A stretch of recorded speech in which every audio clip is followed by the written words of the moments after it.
Testing, testing, 1, 2, 3.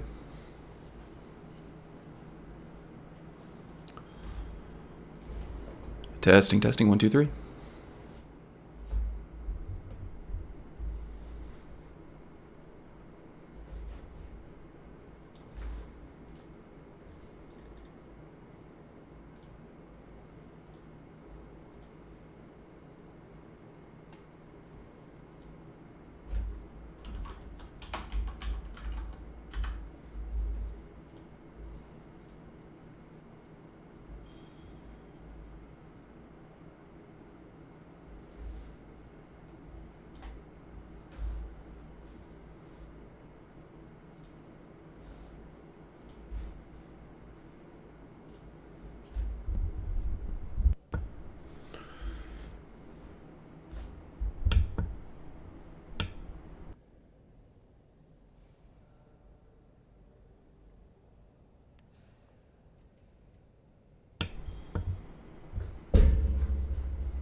Hey, Magus.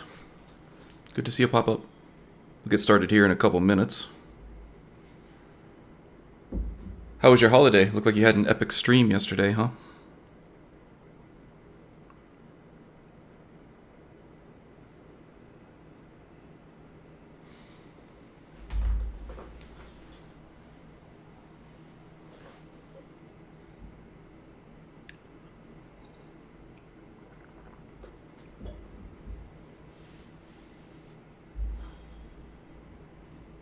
How are the volume levels? Everything sound okay?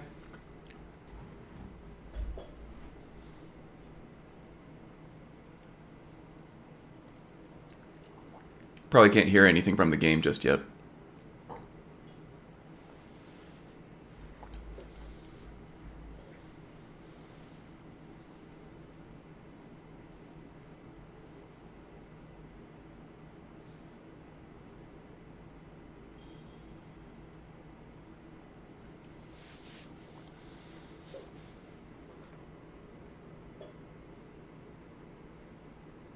Yeah, I just have it on a pause screen in Dragon's Reach.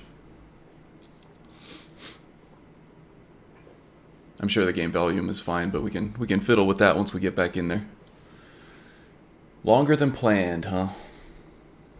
Sounds about right.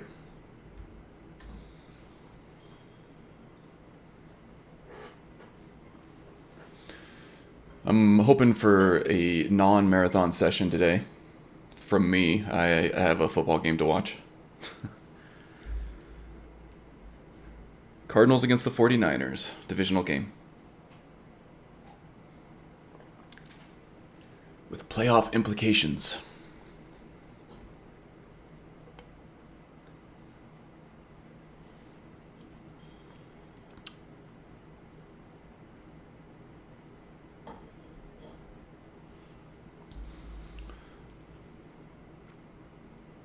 We'll give it just a minute or two. Inevitably, everybody shows up like 5 minutes after I actually start playing, so usually doesn't matter how long I wait.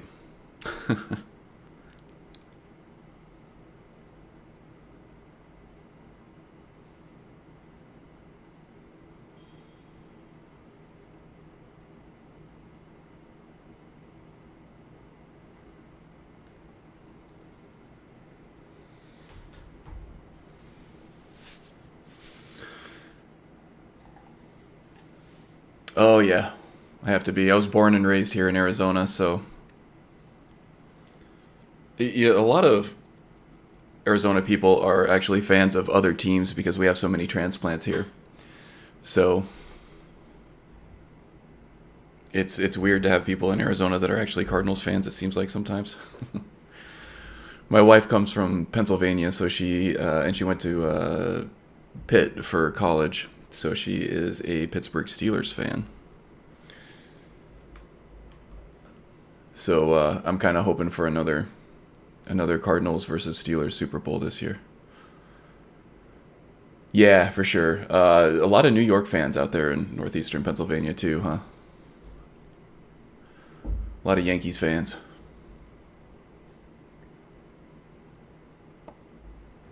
Giants, of course.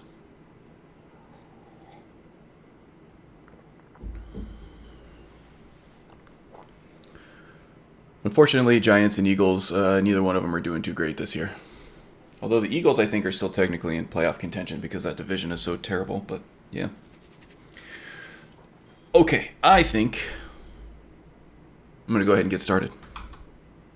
See if I can find my game screen here. There we go. So this isn't Jagasta. So speaking of Jagasta real quick, he has just become so overpowered that it's hard for me to kind of get into that character anymore. I'm kind of just playing a furry punching god at this point. I need to fiddle with that game a little bit, trying to find the happy point in the difficulty level there, I think. It just had gotten to the point. It's just not the same because of COVID. Yeah, they've been doing a pretty good job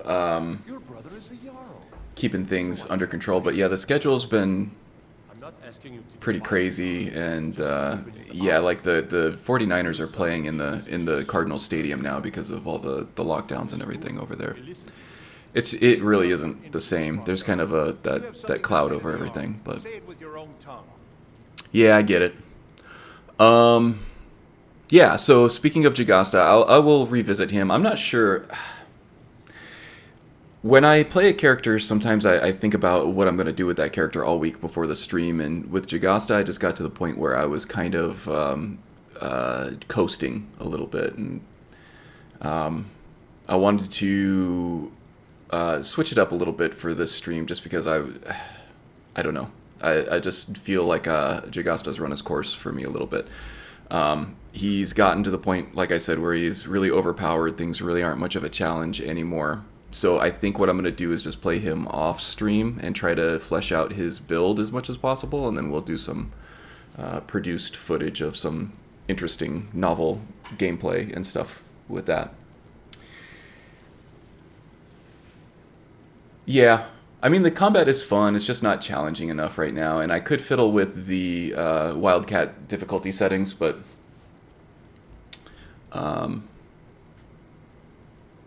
yeah, I don't want to do that on stream, and like I said, it gets to the point where it just gets a little dry. But the gameplay itself, I really did enjoy playing him. It's very reaction-based. I love the timed blocking and the dodging and everything that came with that play style.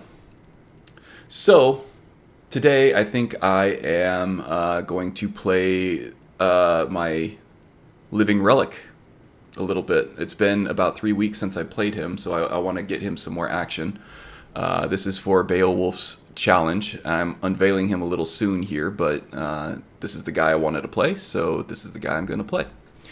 As far as backstory, I don't want to go too far into it because I haven't really fleshed it out, but that frozen mammoth up along the Sea of Ghosts coastline up here, I think he's like right around here or something like that, or maybe even closer to the college. The backstory is that students from the college went on an excavation to sort of study those dwarven-like spears that they found over at the freeze site of the mammoth. They thawed out the mammoth and everything, and then when they got the mammoth moved out, they saw Brungar here, frozen alongside him, or behind him actually, so you couldn't see him from the face of the ice. But he was in there, kind of like an Encino Man type thing. So he is an ancient Antmoran, one of the original 500 companions of Isgramor that came back. Probably even before that, he might have been one of the original sort of prospectors that came to found the city of Sarthal and get one of the first human settlements here in Skyrim all set up. And his nickname is, let's see, Brungar Mammothbane. Legend goes, after being, frozen in there and everything, alone with that mammoth, he was known as a solo mammoth hunter. He would go and he would kill mammoths with just himself and a battle axe. So that's kind of how he earned that nickname, and probably why he was alone with that mammoth in the ice. As with many legends and like tales like that, they tend to be a little tall, a little embellished. So I'm thinking that's probably what had happened with him too. There were a bunch of dwarven spears around there too. So maybe he was, trading mammoth hunting techniques with some of the dwarves from the area at the time. I also started this character up. Yeah, Encino Man's a good flick. Yeah, I don't know. I actually watched it again after after coming up with this idea. And it doesn't really hold up as well as you would think, but it is pretty funny. Pauly Shore at his prime, which was also Pauly Shore's first movie, so there you go. That's probably his career in a nutshell.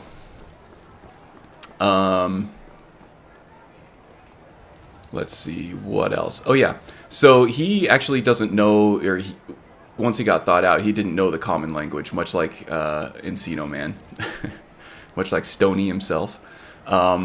So he was taken in by the college and taught the language. As they studied him, he was kind of studying them.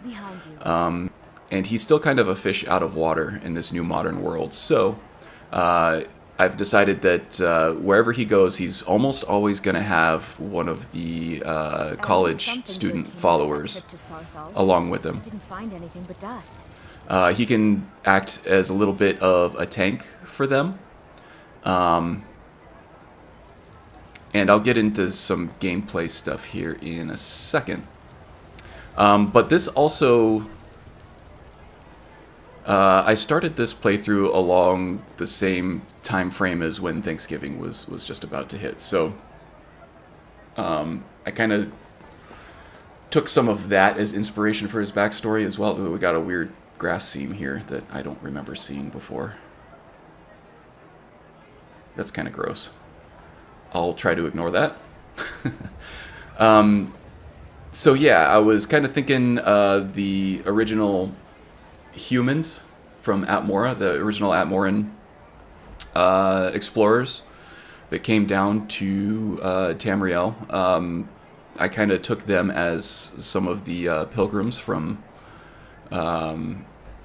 Europe, some of the original transplants from there. And as the Native American role, I think I was kind of shoehorning in the Snow Elves, the Falmer, and the Dwemer.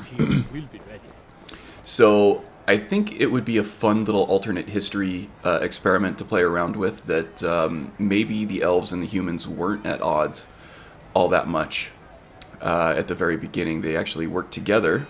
They shared knowledge, technique for hunting and everything, which is where the mammoth and stuff came from. But also probably were pretty peaceful at first. So that's kind of fun to think about in an alternate way. Some of, especially the Sarthal excavation, the whole Night of Tears thing. So the Falmer and the Dwemer were probably quite peaceful toward the Atmorans. They taught each other, farming techniques, hunting techniques, and they got along. They helped each other survive. Until the Sarthal original laying the foundation of that city, the Atmorans and everything happened across the Eye of Magnus. And now that I'm speaking to Magus about Magnus, I'm going to get those two mixed up quite frequently, I think. And then when they unearthed the Eye of Magnus, they felt that it had some very powerful and dangerous magic attached to it. And I think that probably triggered some feelings of greed and power-mongering by certain races of the elves. Yeah, the Night of Tears. Yeah, so I'm playing with that. I'm saying that probably wasn't the Snow Elves. It might have been a small contingent of the Snow Elves that came in and tried to clear out Sarthal, but not because they hated humans, but because they were trying to get to the Eye of Magnus. And I'm thinking maybe it was a contingent of Snow Elves, like a splinter cell, a group of Snow Elves that were a little more extreme in their beliefs, probably influenced by the Aelids from south in the heartlands of Cyrodiil, making their way north, that led a raiding party to try to gain control of the Eye of Magnus, and that's where the slaughter came from, not the indigenous Snow Elves or Dwemer. At that point, anyway. I think we're talking thousands of years ago. I think that's how I'll play with the history storyline. And as all good roleplay goes, it's a healthy dose of making shit up, which I'm okay with. I think it would be interesting for people who are actually very familiar with the lore to hear a different take on it, even though if I'm going to get some crap from certain lore loyalists that it's not technically correct. I'm okay with that. I'm stretching. I'm looking for some entertainment here. This game is old. I gotta flex my role-playing muscles a little bit here to stretch this game out until the next big thing comes out. So yeah, that kind of flavors the world. Yeah, it's fun to change it up. I'm of the same mind, actually. If everybody knows the lore, a certain major events, especially like the Night of Tears and stuff. So it's fun to put a unique spin on it, I think. So yeah, this is Brungar Mammothbane, and I kind of want to see if we can take on a mammoth here or not. That would be fun. But as far as gameplay, let's see, we're at level 21 already, which is higher than I thought. And I have made him a shaman, or shaman. I tend to pronounce it shaman. I hope that doesn't offend anybody. And I am running Triumvirate. The spells that I am currently working on here are, let's see, the totems, for sure. My conjuration skill is only at a point where I can conjure one of them at a time, I think. Let me double check. Like I said, it's been 3 weeks since I played this character here. Yeah, I don't have any of the perks yet that allow me to have more than one minion. And that, of course, is where the totems come from. They count as conjured minions. And they actually do work as sort of meat shields at some point, too. You just might have to do a little more work to maneuver yourself around the totems to get your enemies to chase them. They don't tend to be... Enemies don't tend to be too aggro against the totems, although they will if you coax them into it a little bit. Pretty much just like any other conjured minion. Sometimes it takes a little work to get them to trigger aggro over you. So those, the water totems and the tree totems, they work as buffs for you and your allies. So I'll usually cast those right away. So yeah, the tree totem deals... Oh no, this is a debuff. This is poison damage for enemies. So that is actually quite effective too. 16 poison per second for 262 seconds is quite potent. And at a cost of 34 magicka, not bad. And it's also area of effect. Yes, they do count as followers temporarily. They have sort of the same... I wouldn't say AI, but it causes the same reaction by enemies as if it were like an Atronach or something like that. So there is quite a bit of usefulness attached to these things. And they're stationary, so they don't run away. They don't chase off an enemy across the plains or anything. They'll stay right where you put them, which I find to be very useful. So yeah, this one does a lot of poison damage over time, and that's area of effect, so it will deal the same amount of damage to all nearby enemies. So a strategically placed tree totem is quite powerful.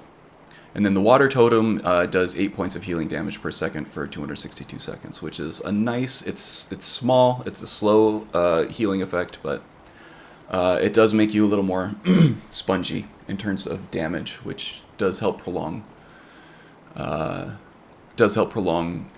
combat a little bit when you're coming under fire.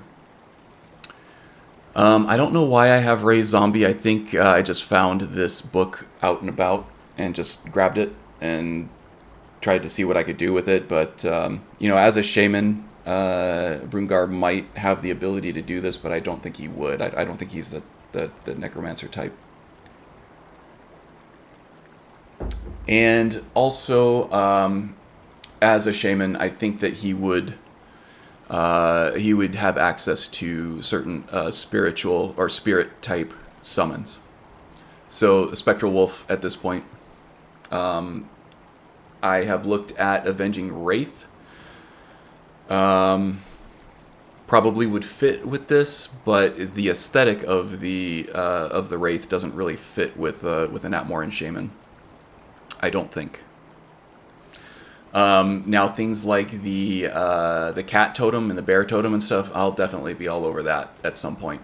But right now the totems have been very useful for me, so that's kind of what I've been focusing on. Also part of Triumvirate, I have Spirit Fire, which is you can attack the ground. Well, it's stationary. I think you can attack enemies with it too, but the pyre itself stays stationary. So it's only really as effective as stationary as you can cause your enemies to be, if that makes sense. But it's actually quite powerful. It acts as a debuff until everything is drained, and then it starts acting as a damage over time type thing there. What else do I have? I do have Arcanum, which is one of Baofish's favorite spell mods installed, and I think that's where this Holy Bolt is coming from because of the length of... oh, this might actually be a Forgotten Magic too. I don't know. Magus, you might know. Blasts the target with light. Yeah, definitely a mage killer. If I can keep the mages staying put, you know. He's also quite powerful in terms of just his barbarian style light armor battle axe combat. Let's see. Blasts the target with holy light or with light, causing a burst of healing to ally or a portion of that in damage to an enemy. So yeah, we do have heal other capabilities as well for some of our followers. I feel like the shaman is, especially the triumvirate shaman, that's what I'm trying to explore here. I feel like that character archetype does a lot better with a follower because of the buffs. Especially because of the buffs and the fact that his powerful damaging spells, the Spirit Fire, and I think there was a Spirit Storm, is the higher level version of that. Holy Bolt is FMR. Okay, it might be. I can check that easily enough. But yeah, the Spirit Storm is also slow to spin up, so to speak. He kind of needs some meat shields, and the conjured totems actually help a lot with that too, but I don't know if the totems actually are buffed by the other totems. They might be. I don't think so, though.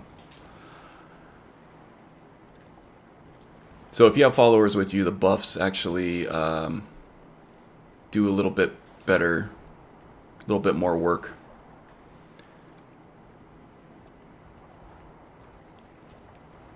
Holy Bolt, yeah, FMR. So we'll have to be sure to use some of that too, if we're allowing others to tank for us.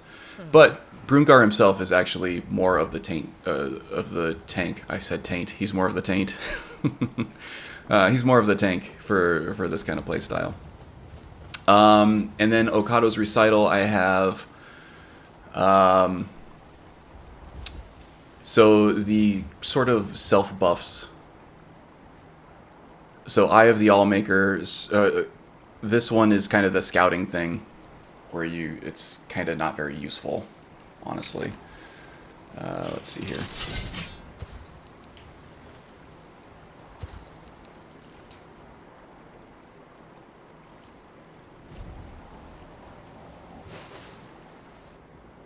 It would be much more useful if you could turn side to side, but you can kind of scout over a wall or up on a mountain cliff or something like that. The taint of the tank. Yeah, for sure.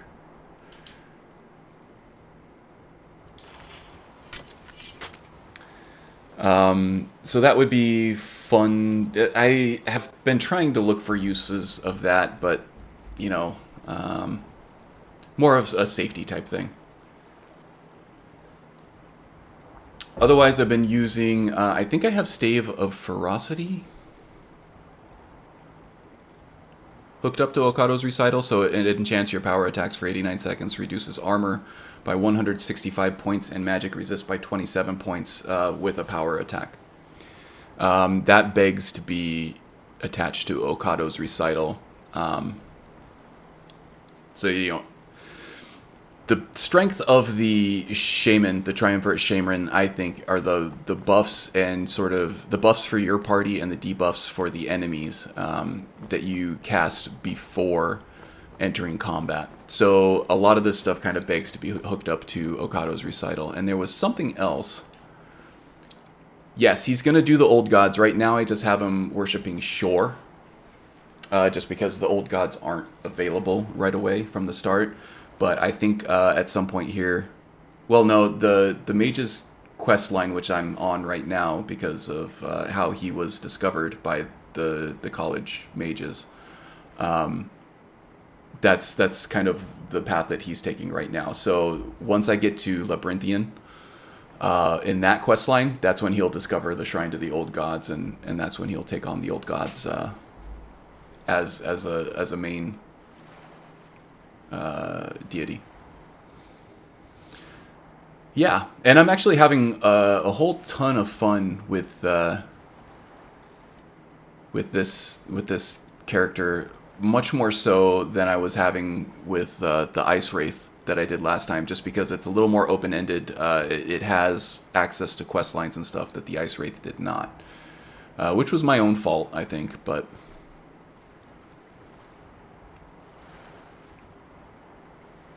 This one definitely looks like an Arcanum spell, because a lot of the Arcanum spells are very powerful, but they also come with a very large cost that's not just Magicka. Like this one takes 80% of your current health, which is a huge amount of health, but it makes your restoration spells stronger. Which is, a lot of the stuff is like that. It's very interesting. I'm really looking forward to exploring some more of the Arcanum mod at some point too. And this is the other one I think I have attached to Okado's Recital, along with some kind of just basic flesh armor spell.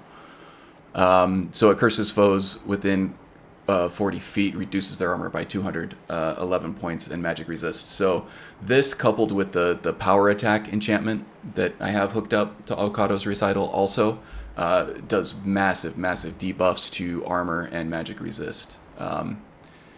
So the armor debuff helps battle axe damage, and of course if I'm having college mages follow me everywhere, then the magic resist debuff is going to be deadly as well. Yeah, it's a huge magic mod. There's some very interesting spells in there, really interesting spells.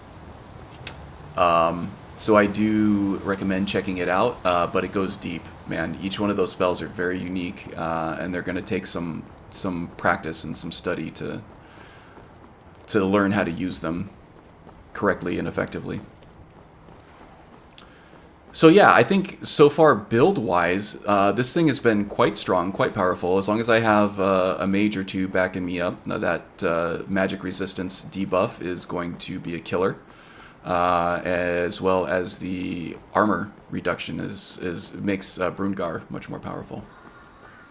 Oh, thanks. Yeah, I've been running this setup for years now. This is kind of the same thing. I got Obsidian mixed with the NVT ENB. It's a great combo. The ENB tends to be a little on the heavy side, but you get these nice sunsets and sunrises. Very colorful vistas. I'm happy with it. I've been happy with it for long enough that I haven't had any need to change it. you know, every once in a while I do see things like weird seams in the grass and stuff like I saw in Whiterun here. But, okay, Broomgar is probably hungry, thirsty, and tired.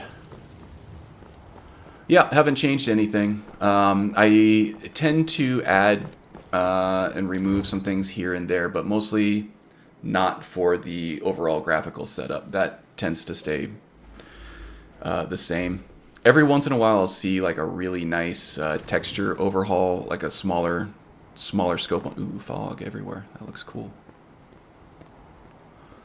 I think the last one I installed as far as that goes was like Rudy's just clutter replacer. So it replaced like the candle sconces and a bunch of the fruit and drinks and stuff like that. So like the apples and stuff look amazing. The tomatoes. Gotta have these immersive cabbages for sure. So every once in a while I'll see like an overhaul, like a small texture overhaul like that, and I'll throw it in there just because why not. I'm also running the female NPC overhaul from, it was the latest one, for interesting NPCs. Let's see if I can find one around here somewhere. It makes them all look a lot better. Sometimes there's that traveling bard in here with the face paint. I don't see her in here now, but we'll go check out Zora or something at some point soon. And, that overhaul is really nice. Looks really good. Okay, so I think Broomgar is hungry, thirsty, and tired, so let's go ahead and get that taken care of.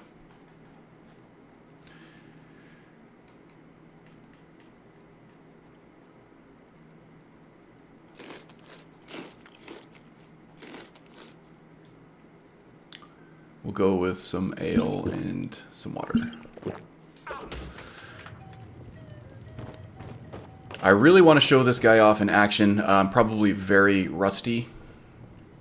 I've forgotten all my hotkeys and everything, so I'm going to have to get familiar with that. But let's see, what's next on the agenda for this guy? It's been 3 weeks since I played him. I think I need to go back to the college. I got Enther's staff so that I can take Onmund along with me. I don't have to drag Brolina with me everywhere. And then I got to return the books from, was this Felglow? Yeah, Felglow Keep. Maybe see if they have a bounty or something while I'm here, too.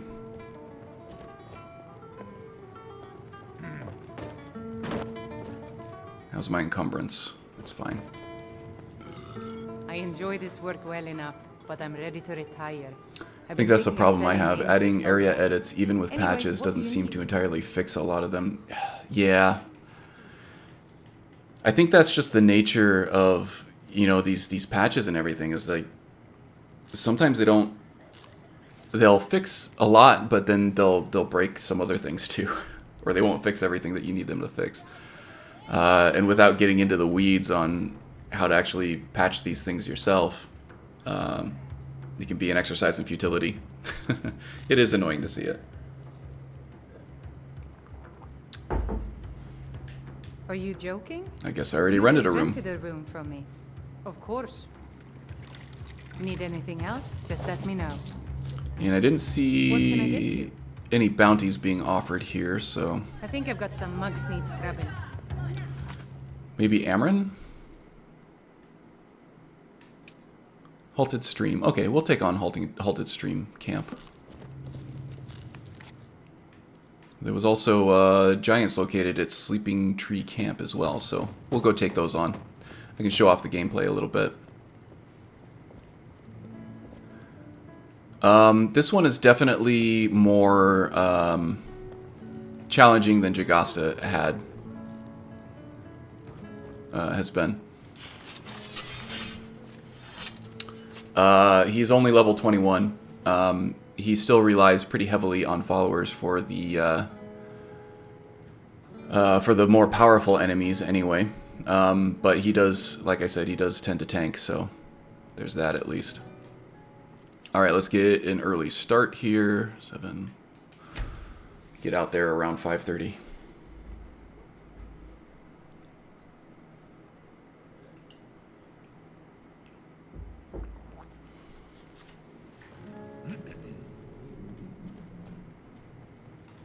Hungry and thirsty again.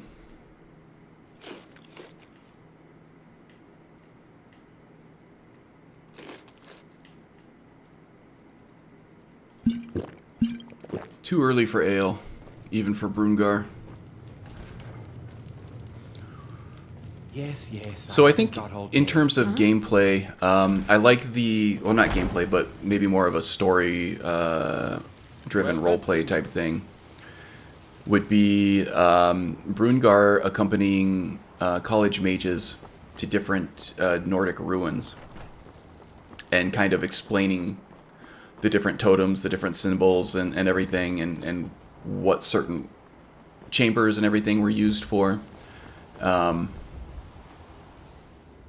Sort of as like an academic exercise for the scholars of the college over there.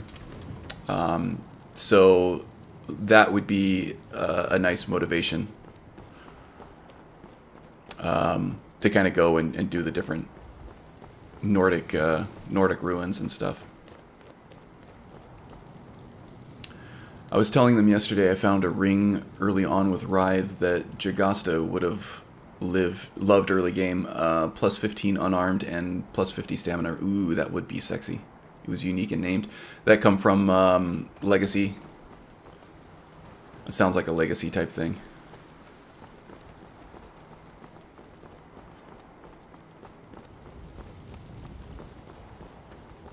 That would have been a sexy ring for, yeah, for Jagasta for sure. Yeah, sorry I missed your stream yesterday. I was just spending time with the wife. Watched a lot of holiday movies. Cooked a lot of food. My employer sent out $100 gift cards to Honey Baked Ham, so we probably have enough ham and sides to last us like a week now. But it was so good. So I spent like all day cooking. Well, not all day, but you know, a couple hours at least. And then eating and then sleeping it off, watching holiday movies. We stayed in our bubble. Called my mom and she was fine with it. She was just glad to hear from me. My dad, I don't know. He might not be so happy about it, but I don't know. We'll see.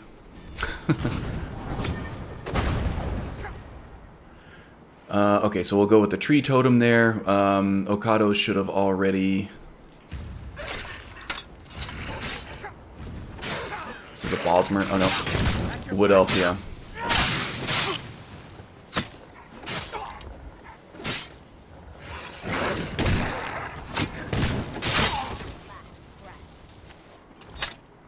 So it's a nice effect on the power attack too. Okado's has that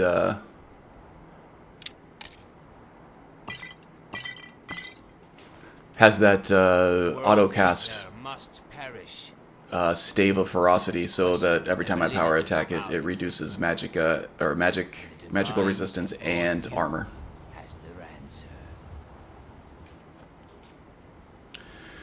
So we just happened to pawn among the Hists. I don't think this actually triggered. Just happened to upon him sort of naturally. So we took him with us. I kind of want to trigger his quest there, but I haven't gotten it to trigger yet. Brungar, by the way, I believe... Let's see, I wasn't planning to go more than 2 hours. 4 hours later, yeah. Oh, this thing just does not want to trigger, does it?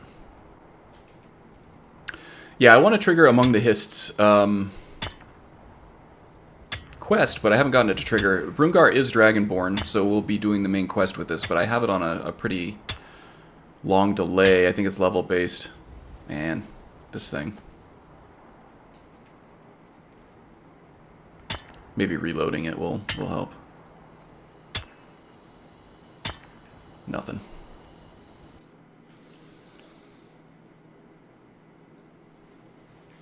Because I want to get through the college stuff and get the old gods set up before we get into the weeds on the main quest there. But this is also the first Dragonborn I've played in a very long time, which is a bit refreshing. Okay, this thing's just bugged.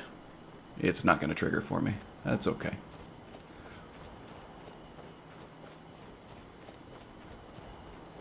Alright, I gotta get my hotkeys figured out. So I'm running Gamepad++, so I can't just look at this and see what hotkeys are what, because they're mapped to different combination button presses on my controller.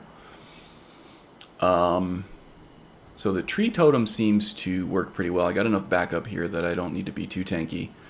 I would rather be causing damage over time, which is more powerful than the healing effect of the water totem, so got to figure out what hotkey does the tree totem. And also, do I have... I do not have dual casting for that. Glacial Fortress. Is there something else that I like to... Okay, so maybe Spirit Fire and Tree Totem is what I want here, so... What is that? Okay, Tree Totem is double tap on the left, and then Spirit Fire is single tap on left. So then when I enter combat, I have the totem in the right and the pyre on the left. And that pretty much drains my magicka, so then I switch to the battle axe and start hacking away. Yeah! Alright. We're good.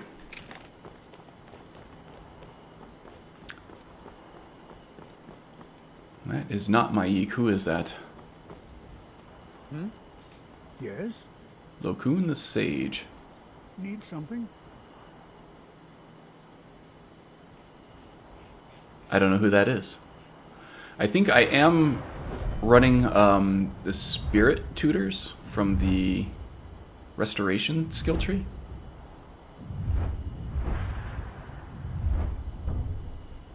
Is he a Spirit Tutor that I've already encountered? Yes? Or is he one of the traveling merchants for FMR? I don't know.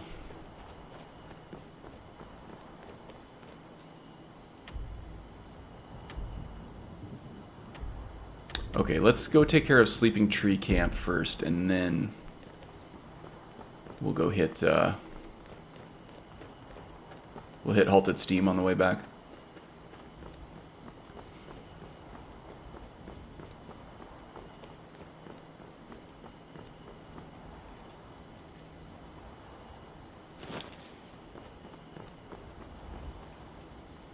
Forgot about the helmet. So this is from the, what's it called, semi-realistic Viking set. At least the armor itself and the helmet.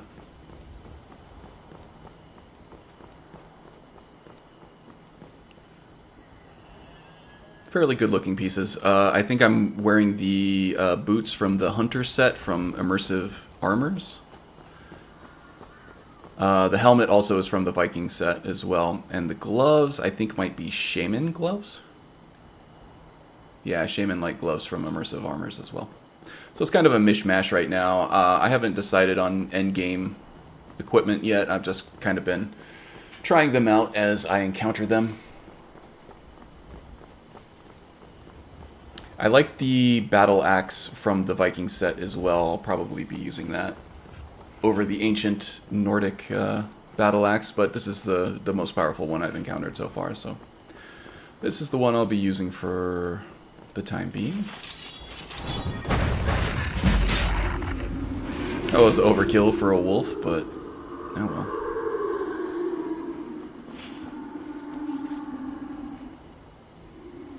And I love the effects on the shaman offensive magic.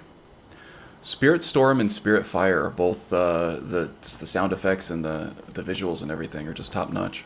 I think Anai did a great job on those, as always. Let's see, Sleeping Giant Camp. I think. Yeah, we're going over this way here. Or Sleeping Tree Camp.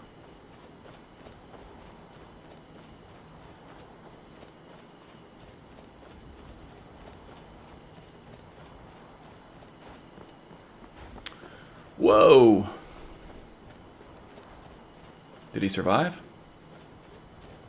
No, he's dead. Too many animals running around, I guess. Physics engine couldn't handle it. Shot a mammoth to the moon. Okay, we're definitely going to need a save here because we might meet an untimely demise.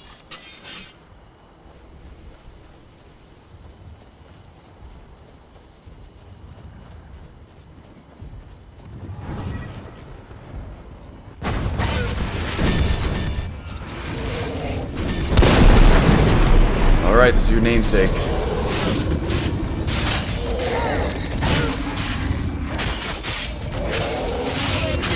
Okay, mammoth goes down, no problem.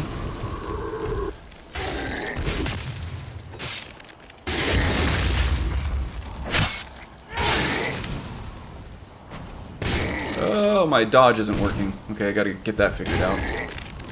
That's important. There it goes.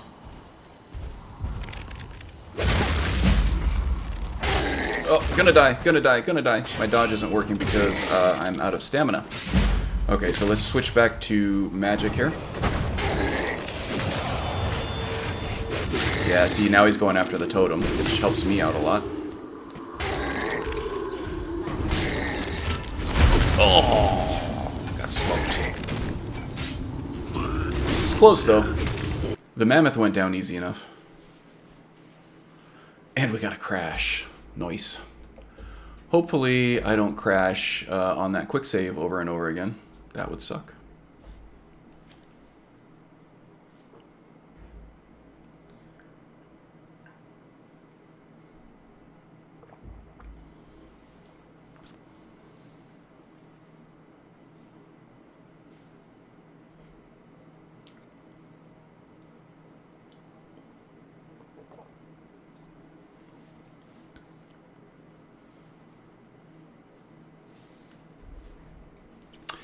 Hello, Mr. Haggis Hunter. How are you, my friend?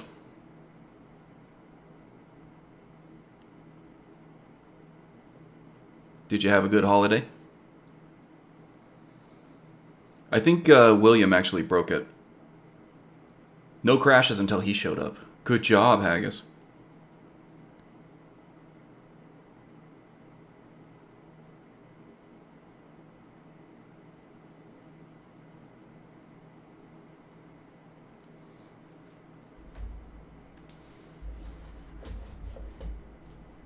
I'm kidding, I'm kidding.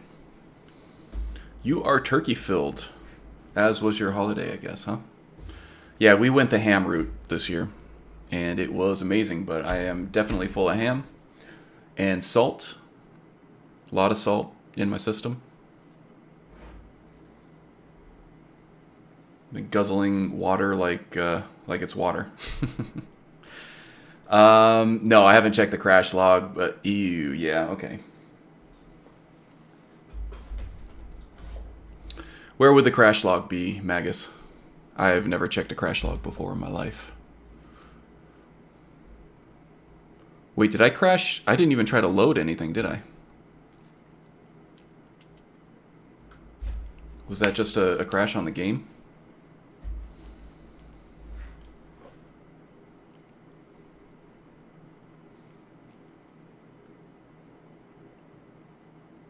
Was that an SKSE crash log, maybe? papyrus util crash log, maybe?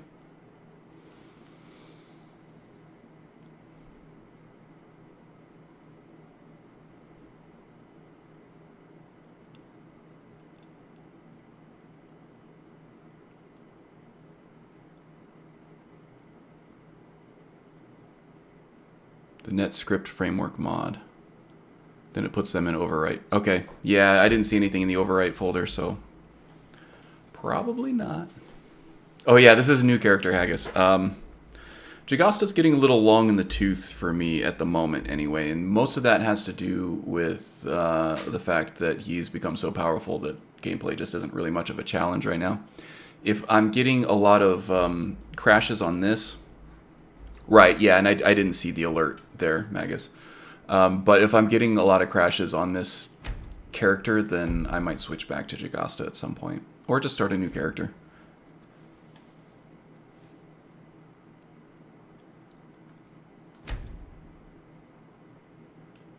Let's see how this goes.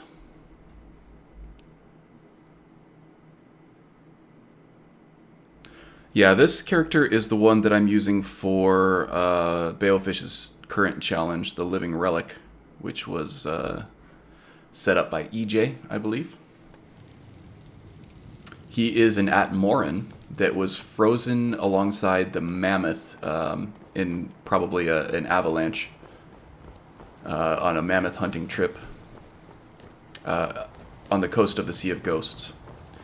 So he doesn't know the language, he doesn't know the customs or anything of current civilization in Skyrim, but he was thawed out and discovered by the college mages. So now he has them to teach him the language and show him the ropes of modern living.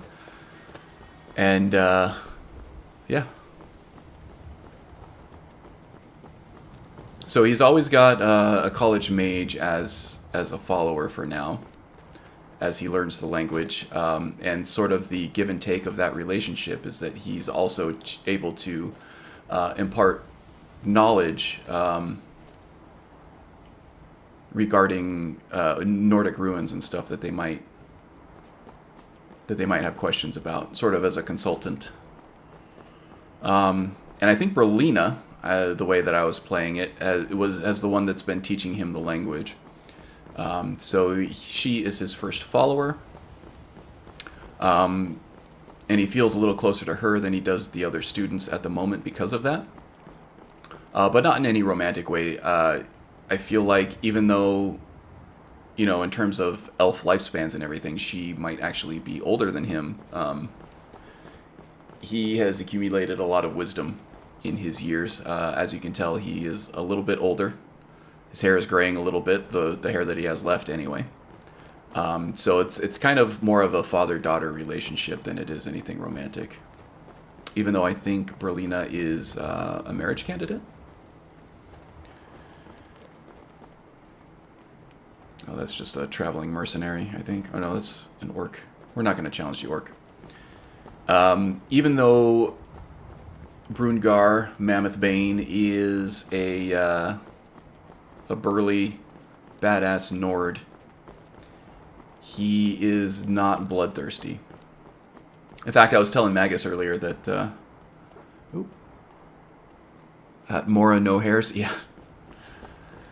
In fact, I was telling Magus earlier that in this world, in Brungar's timeline, one of the major misconceptions about life for the Atmorans was that they were constantly at odds and fighting over land and jockeying for power and control with the elves, the indigenous elves of the Skyrim area. And I think that was probably not the case. I think that in this alternate history timeline, anyway... Sorry, let me focus on this.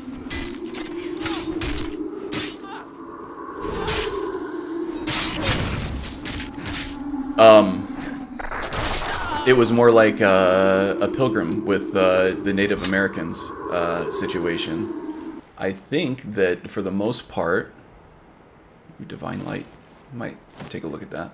I think for the most part, the relationship that the Atmorans would have had with the indigenous elves of the region, namely the Falmer and the Dwemer, at that time, would be largely peaceful.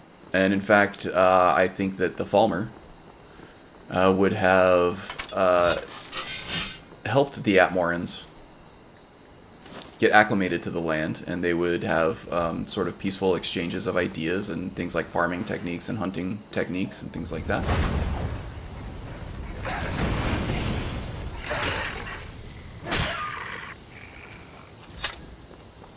It wasn't until as they were carving out their city of Sarthal that they uncovered the Eye of Magnus. In the end, That some of the elves turned on them and got sort of power hungry. They were able to sense a great power coming from within that area, and decided to try to raid Sarthal for it. So it was more of like a splinter cell sect of the Falmer, probably influenced by the Aelids from the Heartlands of Cyrodiil, that decided to turn on the Nords. But for the most part, I think they were probably pretty peaceful with each other. That's my alternate history of that thing. So, effectively, even though he's an Atmoran, and the companions and everything were at odds with the elves of that time,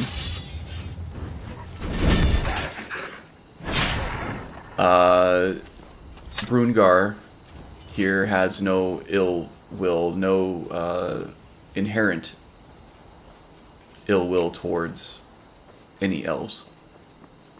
He sees them just as people, like any other people, and until they prove him wrong, he's going to be quite friendly and accepting of them.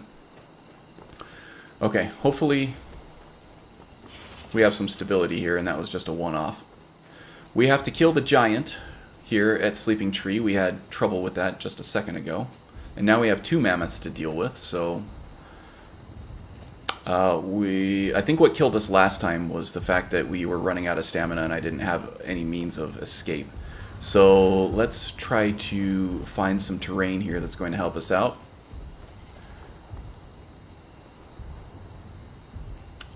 Maybe the train over here would be closer. I can actually launch more of an attack from this area.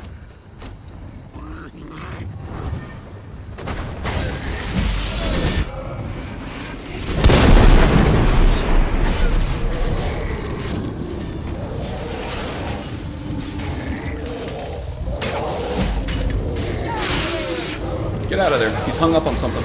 Okay.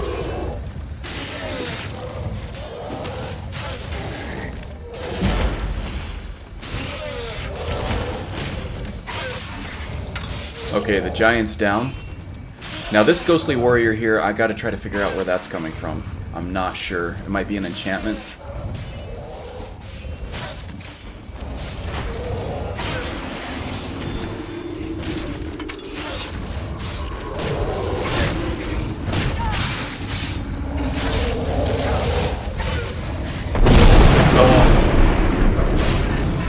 The mammoth flanked me, the one that ran off. Okay. Hopefully we don't get a crash now. Fingers crossed, toes crossed. I think we're good. Alright, alright, alright. Catastrophe averted. Okay, I think we have a blueprint for how to defeat these guys, though. If I were able to finish off, or if I were to finish off that mammoth that ran off, he wouldn't have been able to flank me. I think we would have had it. Oh, that might be Shore, huh? Good call, Magus. Let me see where I'm at with that. Devotee of Shore, Destiny. When entering combat with a mighty foe, Shore sends a shield thane to assist you.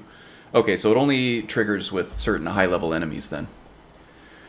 Yeah, I think he is the one doing the shouting, because nobody else is Dragonborn, except for Brungar here. He is Dragonborn, but he hasn't triggered dragons or anything yet, so he doesn't know what the words are all about. He's encountered some of the word walls, but he doesn't really know what that means yet. And I like to believe that he wasn't Dragonborn before he became frozen. But but he, I guess Akatosh has some plans for him here in current day Skyrim.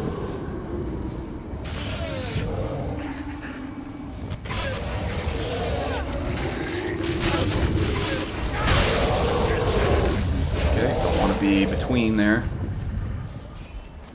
Make sure my stamina levels are still good so I can dodge.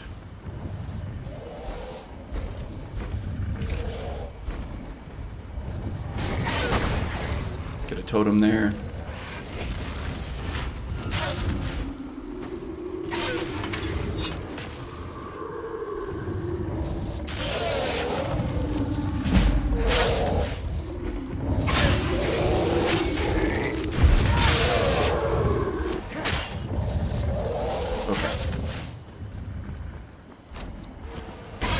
Looks like all of my followers have been dispatched already.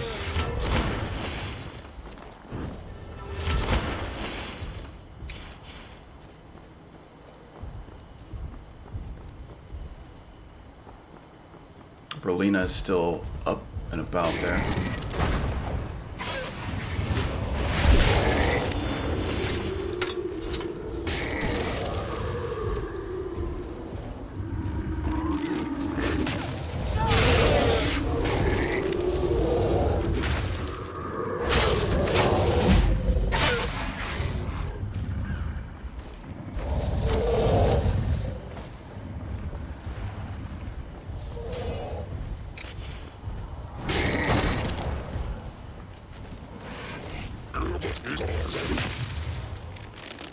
Out of stamina. Okay.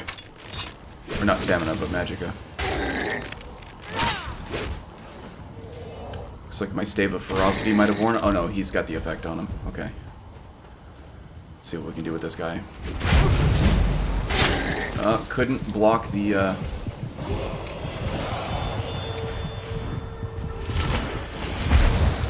Oh my god, this is rough.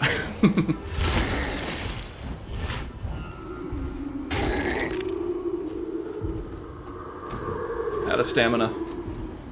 No! Head for the hills. Oh man.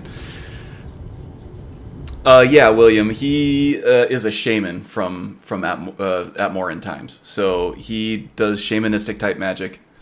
A lot of spirit stuff. Some alteration magic and some restoration magic as well. So that's where these totems are coming from, is the shaman archetype of triumvirate. I really wanted to explore more of triumvirate and finding it to be quite powerful if used correctly. Of course, I am playing on legendary difficulty. I'm only level 21 right now, and I'm taking on some very powerful enemies, especially for this level. I feel like I do have a good chance to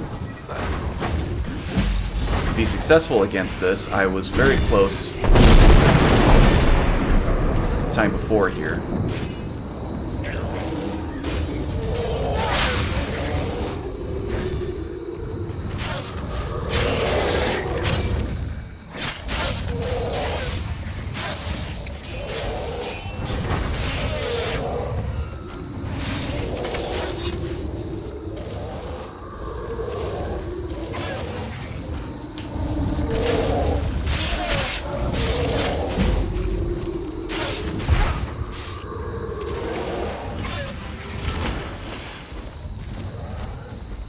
Oh boy. Okay, we've got our stamina back, which is good. We need more magicka though, for sure.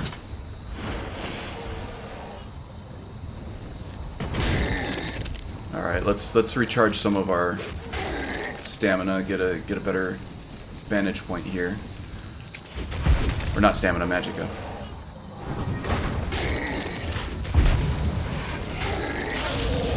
Giant right now is the biggest pain because he's chasing us around.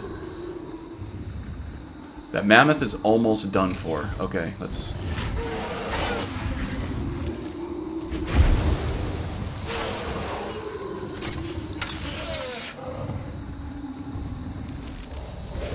Okay, let's not allow ourselves to be flanked this time. So we're gonna lead them back over that pyre. No, it's gone already. Alright, we need more magicka. If I can take this mammoth out of the picture, that would help immensely. That totem there is a tree totem, which helps deal a lot of poison damage, actually. Also...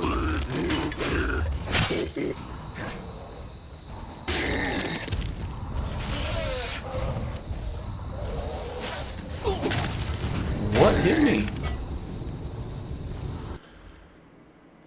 I think maybe the hurt box was not aligned with the animation that time around. Oh, hello, Mr. B. Welcome aboard. We're trying to, so far, in futility, destroy 2 mammoths and a giant on legendary difficulty at level 21. Not going so well for right now, but I'll get it.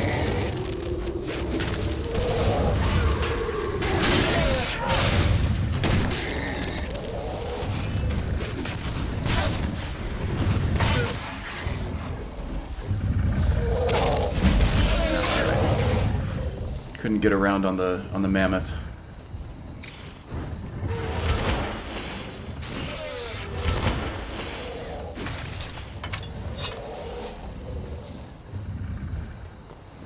Okay, if we can single one of these guys out, I have a better chance of taking them on, one-on-one. No, or not. That backhand is getting me every time.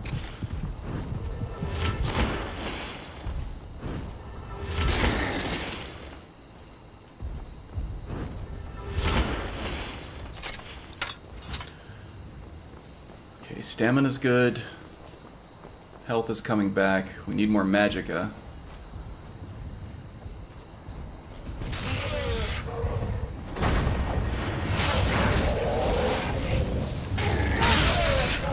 Okay, the power attack there will reduce armor and magic resistance. Make sure I'm keeping an eye on everybody else here. And we have magicka back, so let's get another totem out there. Pyre.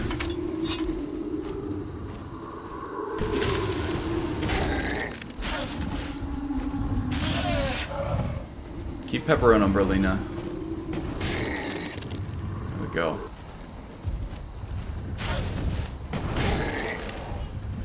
Okay. You really do not like me for some reason. I wonder why.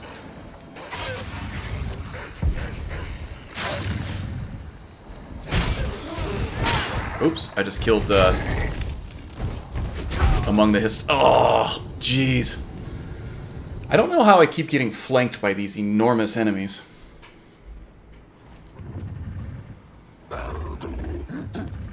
Alright, let me get caught up on chat here. At Mora No Hairs, let's see.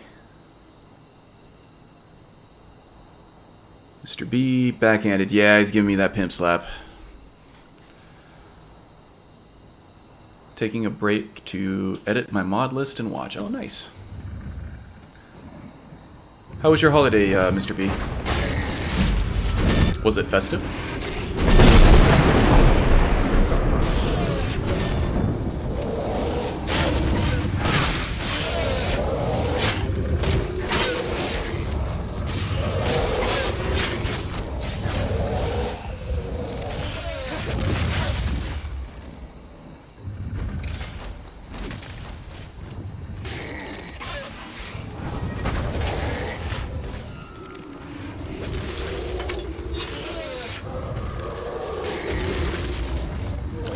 Yeah, my holiday was pretty good. The wife and I are staying in the bubble, so didn't get to see a whole lot of family, but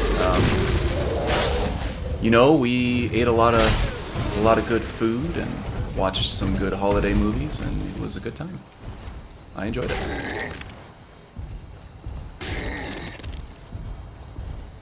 Okay, we do have our magical pool back up, so let's find some terrain to block here. I have a good feeling about this one, guys. I hope I didn't just jinx it, but...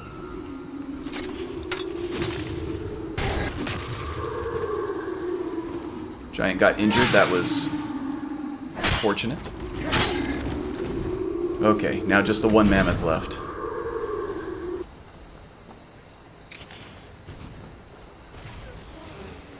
Yeah, let's see. What holiday movies did we watch last night? We watched National Lampoon's Christmas Vacation, which might be the ultimate holiday movie. We watched Die Hard, which I still believe technically is a Christmas movie, and I was pleased that my wife enjoyed it so much. We want to watch the other ones now too. That'll be fun. And we watched Home Alone. A Christmas Story is good, I think, but it's overplayed. It's like, I know,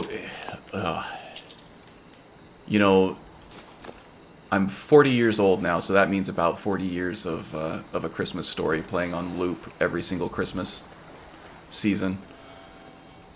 You can only take so much of it, you know? Too much of a good thing ceases to be a good thing.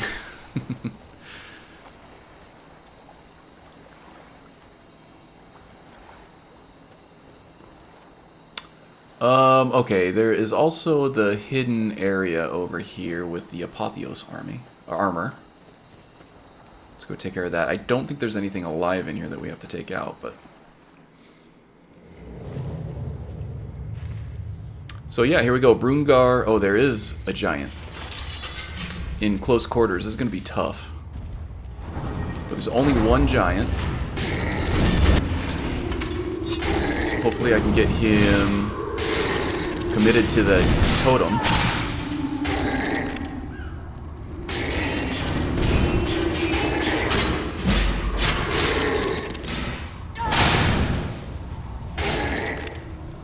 Yeah, his AI is bugged, I think. Got him pinned. Oh well, I'll take it.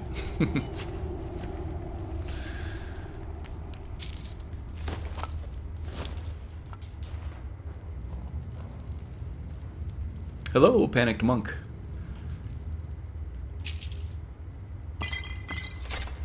So yeah, what's everybody's favorite holiday movies?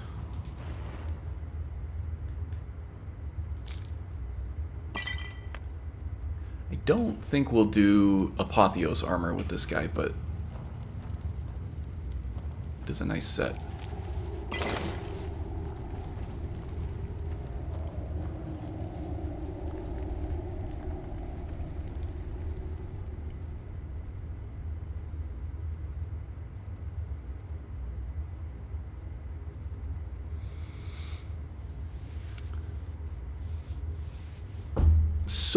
Soul. I don't... That one's not familiar with me. For me. Or to me. I gotta find the right conjunction there. Wonder Woman 84 is one that I did want to see, but my wife wasn't too interested in it, but... We're No Angels, the Bogart version. Nice. Yeah, like I was saying, we watched Home Alone, which is one of my favorite Christmas movies. And there's that movie that he watches, Angels with Dirty Faces, I think. It is actually a real movie, and I kind of want to watch it.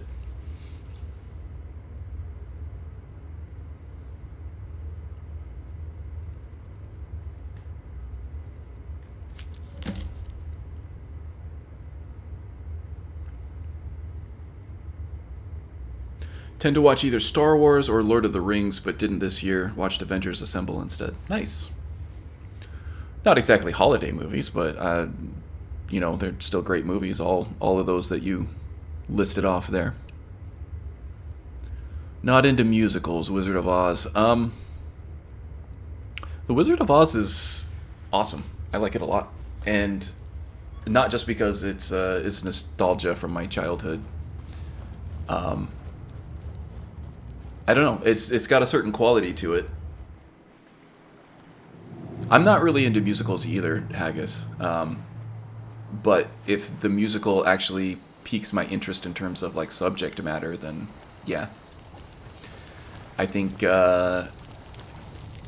Wizard of Oz is fantastical enough that it captures my imagination and my attention. Same with Sweeney Todd. I love a dark story, and that one is definitely dark. So I enjoyed that, even though it's a musical. But, you know, the more music-y musicals, like The Sound of Music and stuff, that doesn't really... Even though The Sound of Music does have a dark side to it, I suppose. It's not enough to engage me, I suppose. Oh, we got skeletons.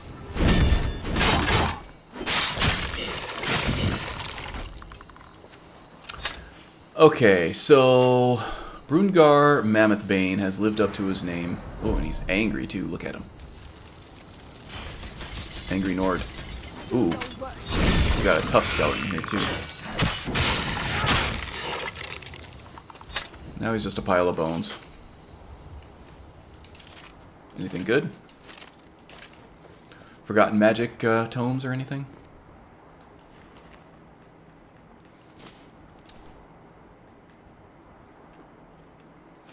Yeah, so part of Brungar's legend is that he is able to take a mammoth one-on-one, and that's how he earned his name, Brungar Mammothbane. So I'd like to get to the point, at some point, where I would be able to dismiss my followers and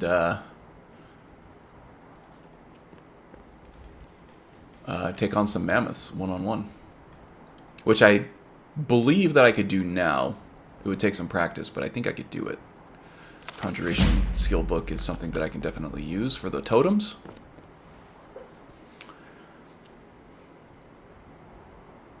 Soul just came out. It's a Pixar film. Okay, I'll have to look into that. I like Pixar.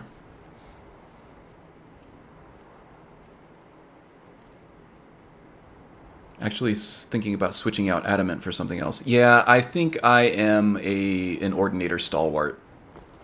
It hasn't been overplayed. It's expansive enough, and the breadth of it is enough to keep me entertained and amused and not bored with it for probably even years to come now, on top of the years that I've already been using it.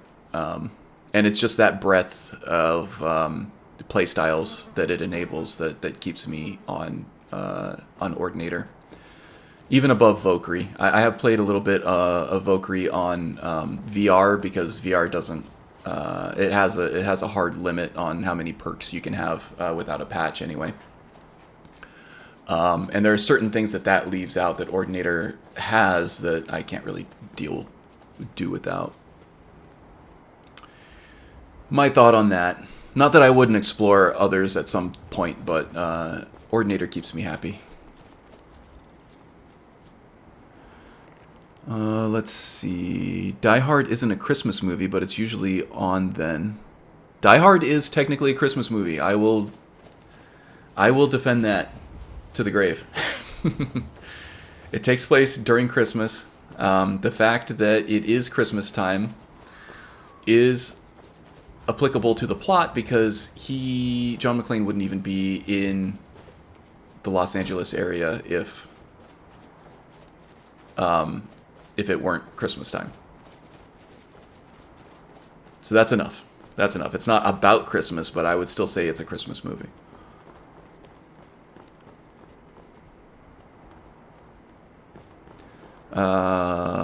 So Panic Monk liked Wonder Woman.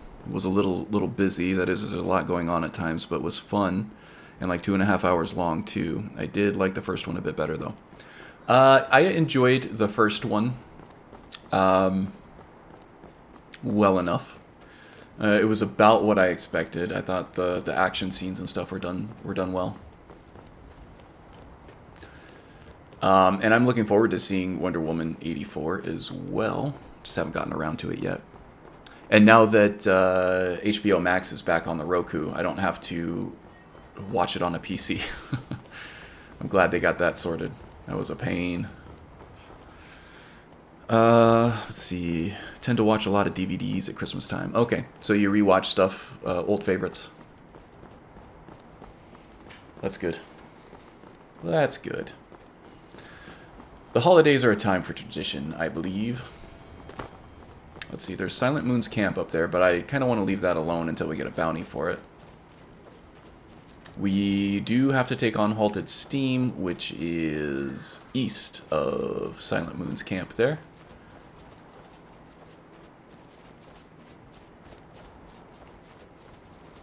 Ooh, more mammoths? Sure, why not? There's got to be a giant floating around here somewhere, too. Quick save.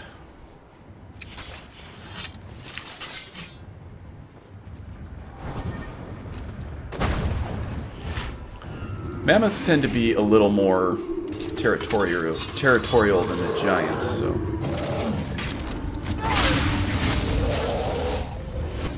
Let's see if we can coax them into our spirit pyre there. Oh, out of stamina now, too. Okay. Time to back off. Oh, 3 mammoths now. Okay. Definitely gonna need some Mammoth Bane action now. Oh, and a giant. Okay. I bit off a little more than I could chew here. Run away!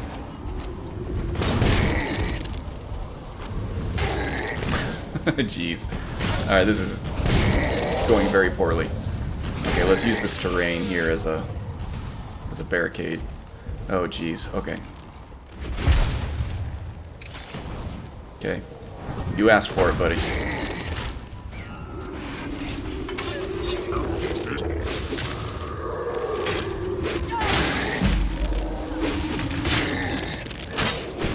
Okay, now we gotta level up to fall back on if we need it.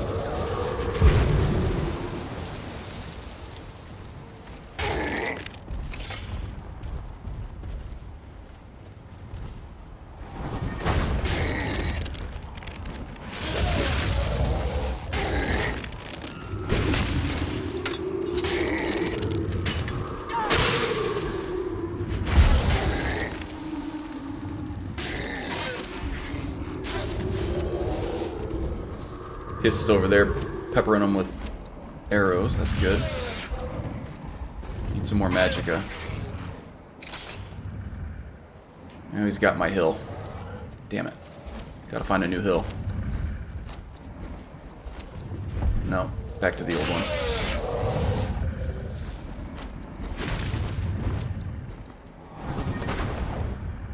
Oh, that misfired.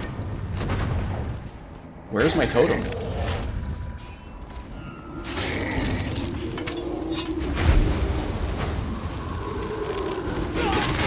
Oh, he got me with one swipe of his paw there. Great. For the most part, we usually watch We're No Angels, Nightmare Before Christmas. Oh, that's a good one. I haven't seen Nightmare Before Christmas yet this year. Star Wars and Come Around the First When Harry Met Sally. Okay. Watch some films I've not seen. It takes me a while to catch up. You have a speed mod, don't you? Giants are hard to run from. No, but I have a dodge mod, and I've been sprinting around a lot. I don't have a speed mod.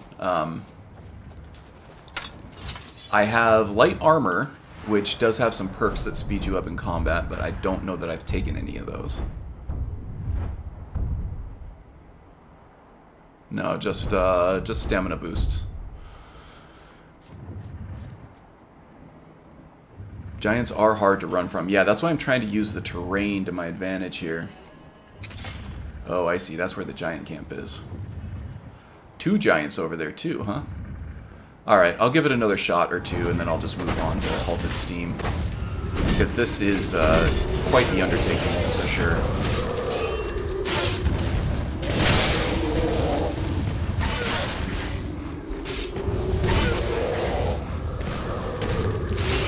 Looks like they've destroyed the totem already.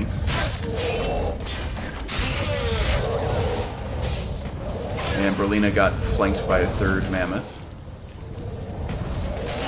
Okay, we need another totem. Totems seem to be misfiring here.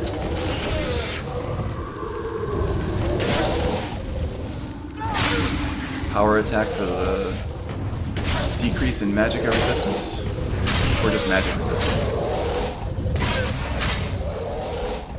Alright, now we need to recover some stamina. Another totem, please.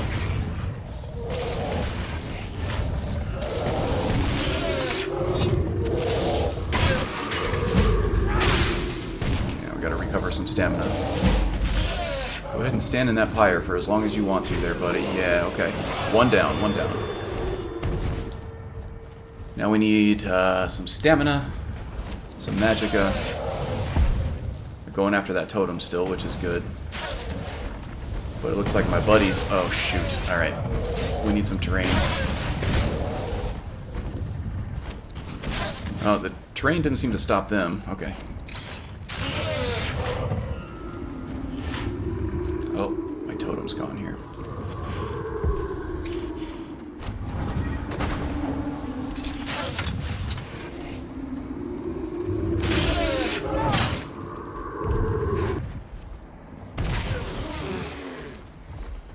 That totem there is a poison totem. It is the Create Tree totem from the Triumvirate package.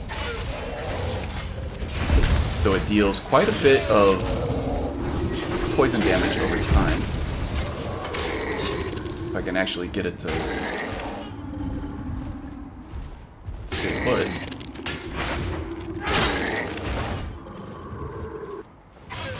I am also running on Okado's Recital a spell called Stave of Ferocity, which enchants power attacks with a huge debuff to magic resistance and a debuff to armor as well. Okay, sprint. We gotta get a rock in between us here. And we got a mammoth on our tail too.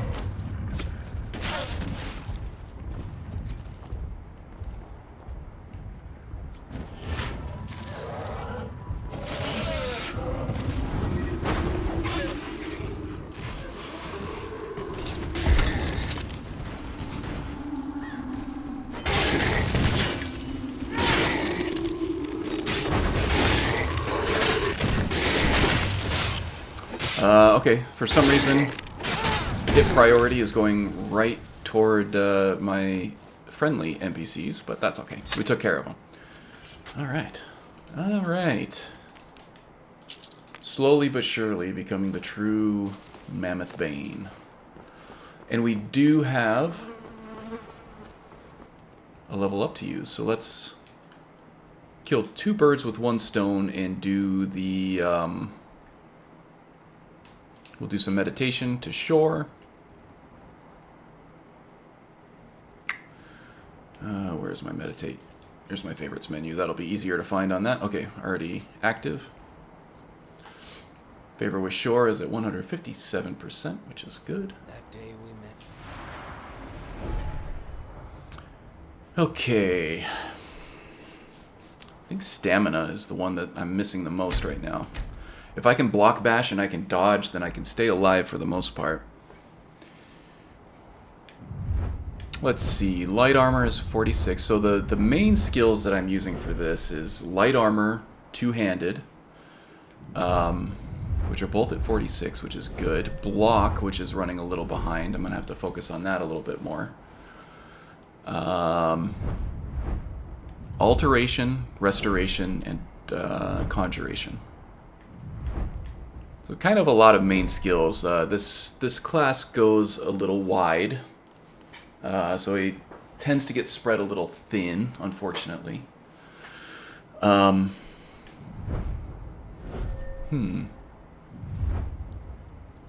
it's been probably 3.5 weeks since I've leveled this guy up, so I don't know what I was trying to focus on before. Let's see. I think I'm at 39 with block. He tends to be running a little bit behind there in terms of block, so what can I get at 40? Can I get another time to block? No. Quick reflexes would help too. Apocalypse proof would also help. It would give me a way to sort of deflect spells coming at me. Quick reflexes, I think, is the one that I want. So we just have to train block a little bit more, and I think once we get a level up there that we'll be able to, we'll take quick reflexes, and I think that'll help a lot with our tankiness here. And survivability once we're out of Magicka.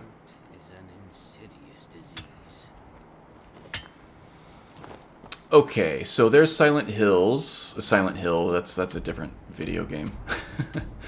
Silent Moon's camp. We're headed to Halted Steam Camp to recover Amren's sword for him.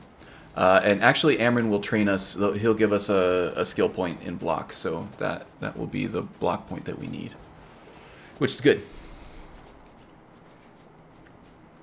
Bruin the Giant Killer, yeah. Yeah, so to catch everybody up on the backstory, this is my living relic for Beowulf's current challenge that I think is going through the end of February, or it was just to the beginning of February. I don't remember. Sometime in February.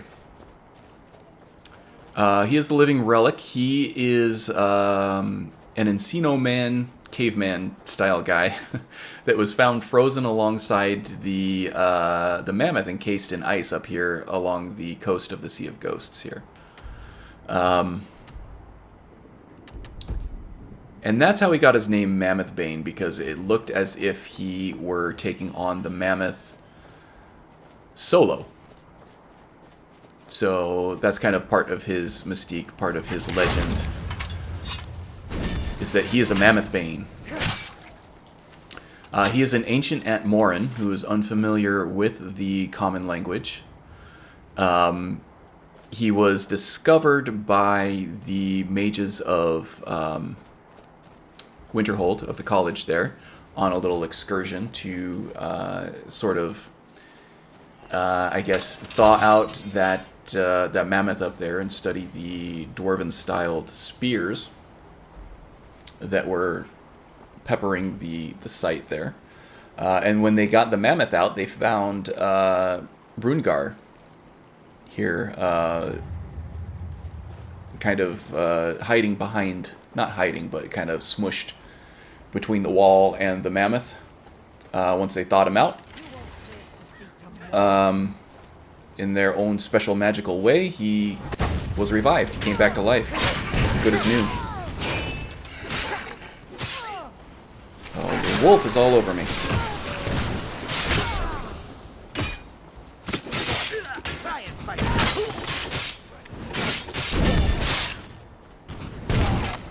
Oh yeah, I need to focus on blocking, which is going to be hard if enjoy your last breath.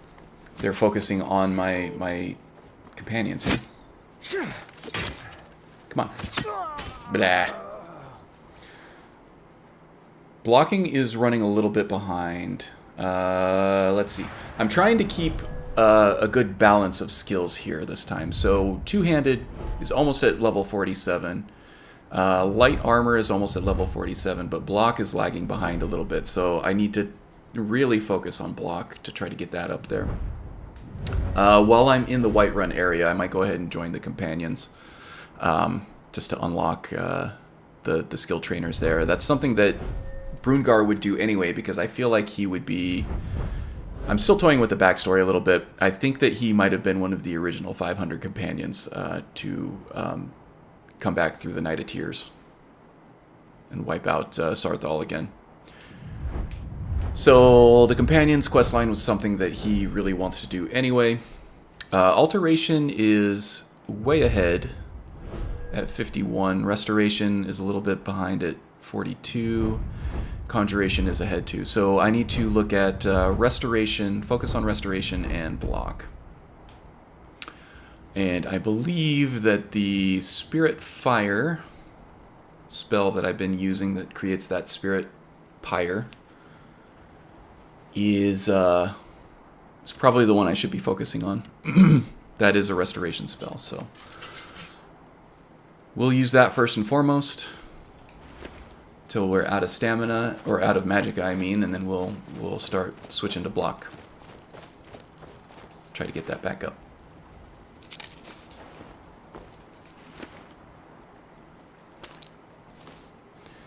Okay, so what I'm going to do is I'm going to clear out this area, and then I want to take a small break just to get some water. And then I'll be back probably just in a few seconds after that.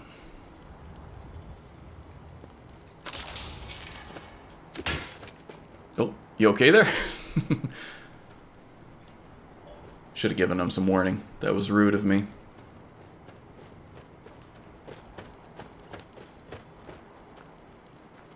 Alright.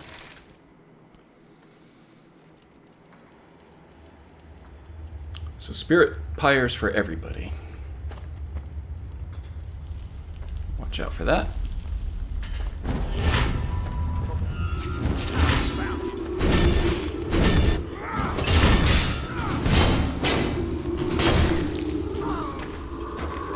Quite powerful if you can get him to stay stationary.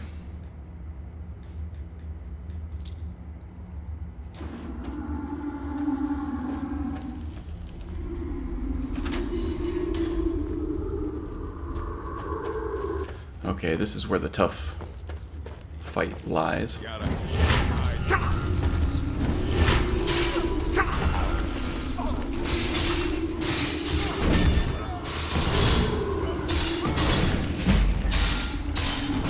Out of stamina, or magic, I mean.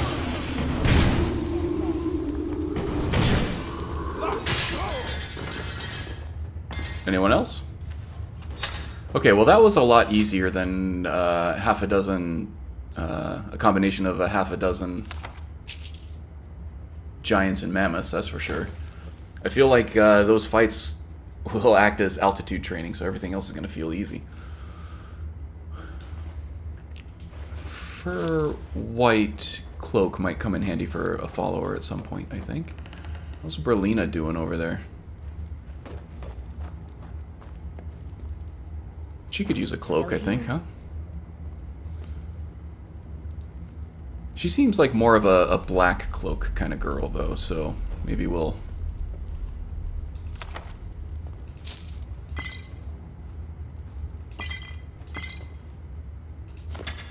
Maybe we'll hold out until we have a black cloak for her.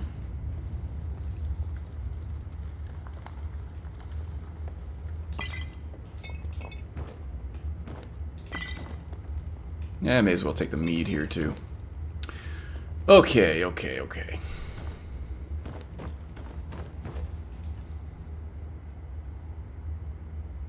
This might be kind of good for a shaman-type character.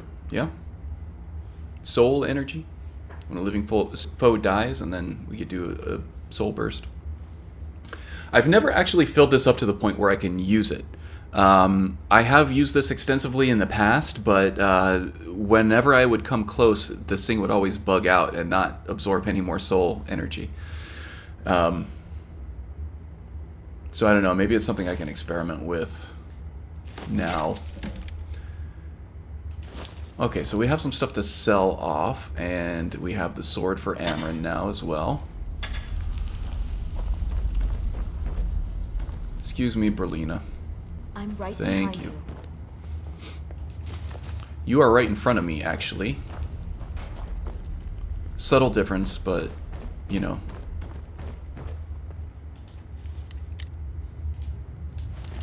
Am I running the lockpick overhaul? I think I am. Yes, I am. Good.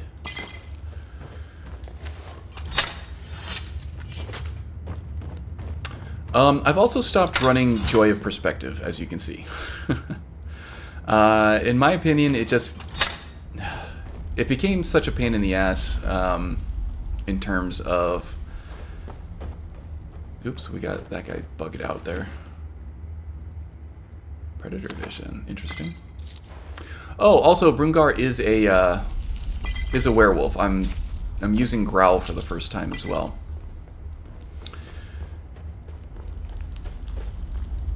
Oh, you know, what's my... Don't have a ton. I'll come back and do that off camera. I was gonna loot all of the iron veins so that I could transmute into silver to sort of get my smithing skill up and my alteration skill up, but I can do that off camera. That would be boring to watch. So yeah, I'm a werewolf. I haven't turned into one accidentally yet, and I haven't actually even turned into one purposefully yet either. Oh, swing and a miss.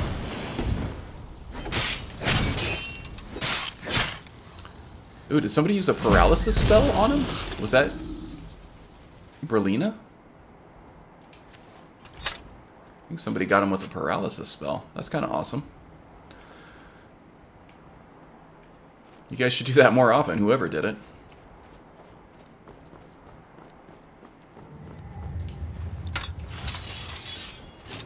Alright, who are these bozos? Are these from that smuggler's den over there?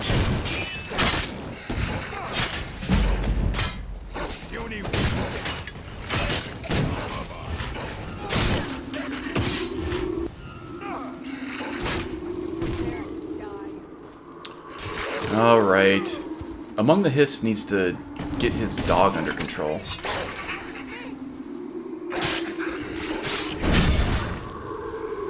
There we go.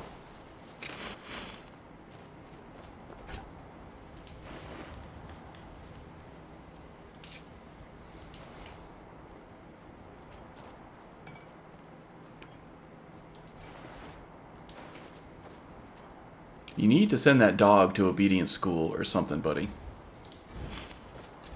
He's actually probably running into my spirit fire pyre there.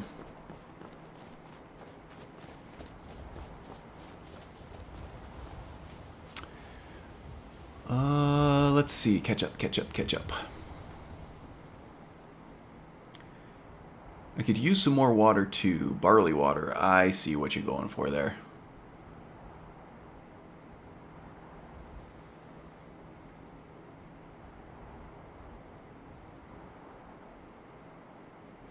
So he could be feeling some sort of pull towards the companions too. Yes, for sure. He's doing the Mages Guild quest line right now, the college quest, because that's who sort of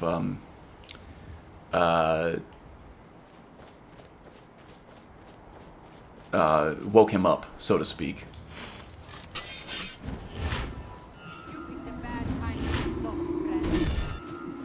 Okay, so I can only have one pyre active at a time. That's good to know.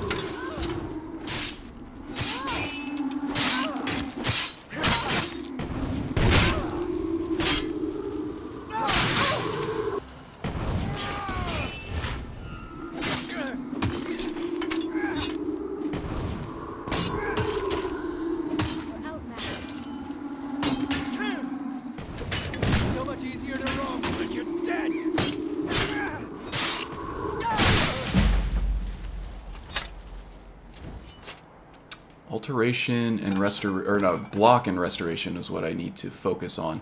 And there are two very high level trainers in Whiterun that I can manage that with. Okay, so let's get ready, because as soon as we loot that chest, or at least activate it, we're gonna get flanked.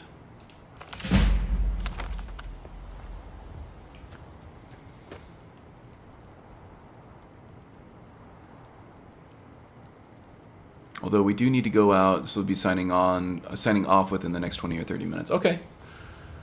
I do appreciate you stopping by, saying hi at least.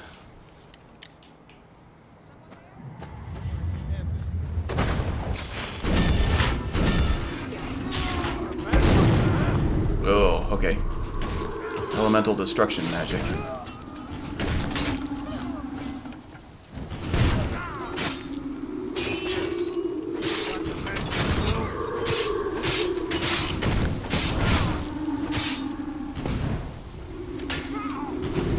Block, block, block.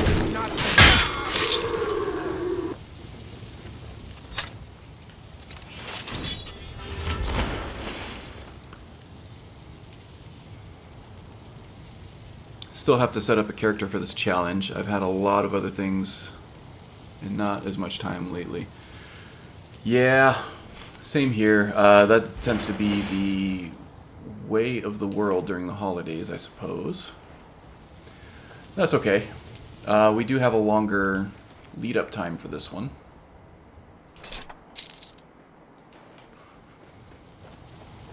So I'm thankful for that. I would like to get this character very fleshed out by the end of this challenge. I want a high-level character, the story fleshed out, and I want lots of like material to use for a vignette at the end, you know?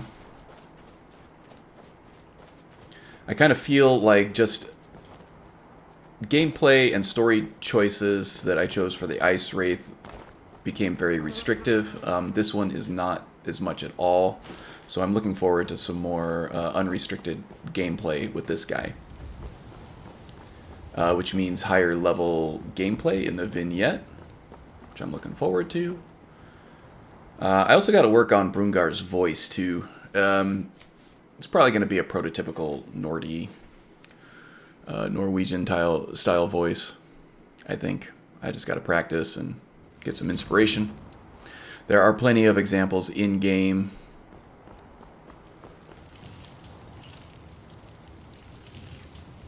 That I can draw upon, so Sometimes I miss the soldier's life, but when I hold my daughter, shouldn't be too much of a challenge.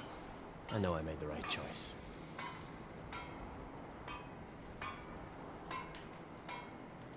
Jaren was a Dromora.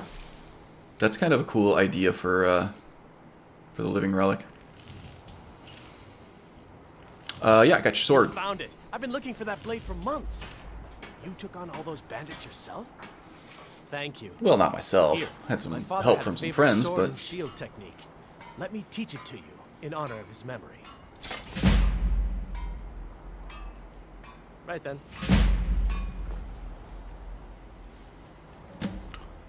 okay. Now that we have a block, we can take that quick reflexes, which will help a lot actually with those giant and mammoths too, because their power attacks will go right through our block, no problem.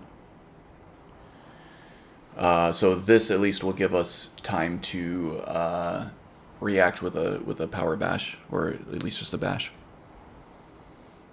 Dromora Race in full used the Dromora Overhaul by Daedra Step. He was blue. Nice. Yeah, that is a really interesting idea. That was... what's his name?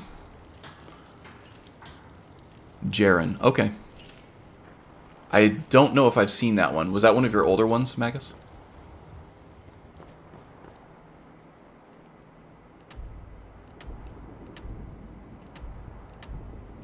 And that's the bounty that was active, which is why I couldn't take one from before.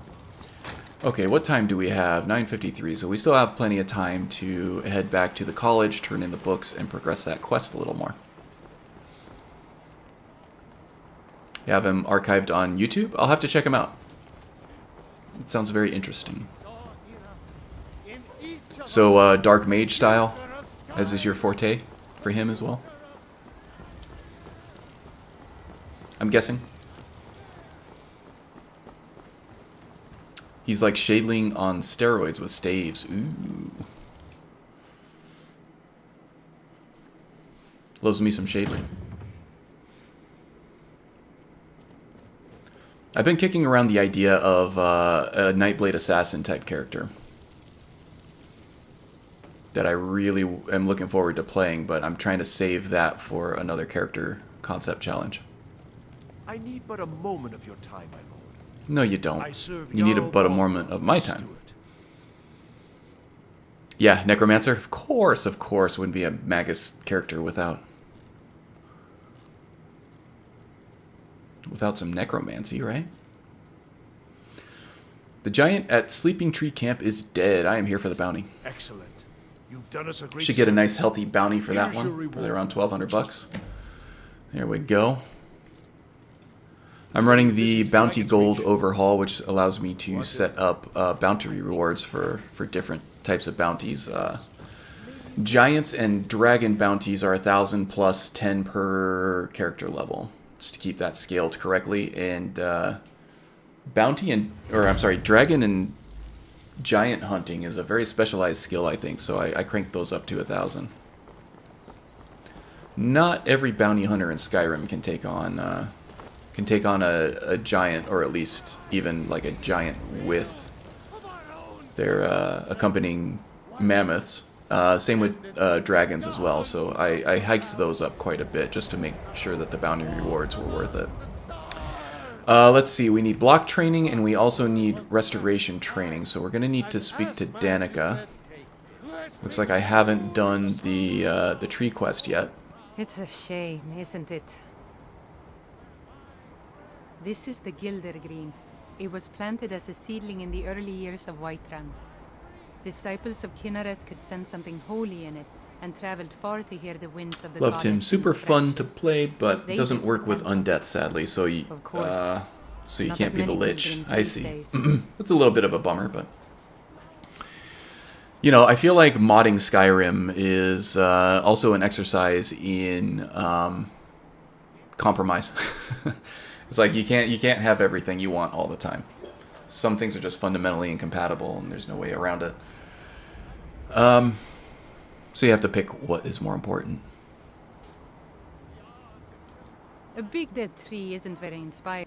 Kynareth gives life, and we need a living tree to be her symbol.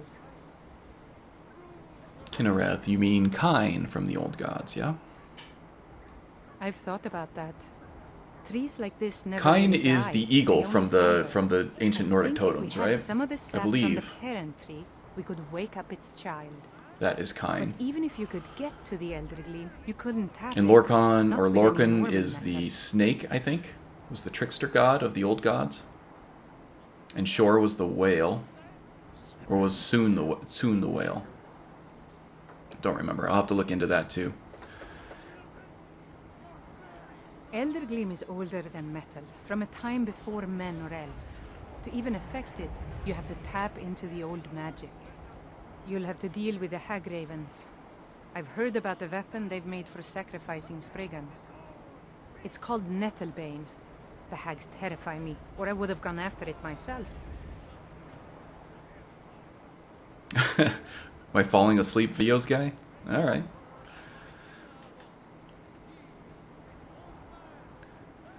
Oh, well, welcome aboard. Glad you could join us live.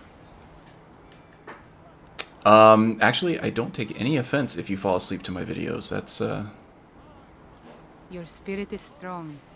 Kynareth's winds will guide your path. Sleep is very important. If I can help It's held in somebody a do that, I am, Hag-Raven nest called Orphan Rock. I am happy to help. Okay, so now we've unlocked that quest, so we need to go get Nettlebane from the Hag Ravens over here, which will unlock master level training for restoration, which is what we really need. But we also need to come over here and do the companion stuff so that we can get block level training, which is also something we desperately need. So block and restoration are both lagging behind in our main skills here.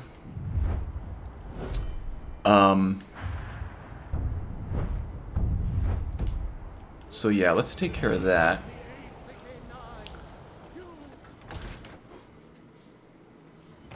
Soothing vocal tones of one Demorg. Yeah, the dulcet tones.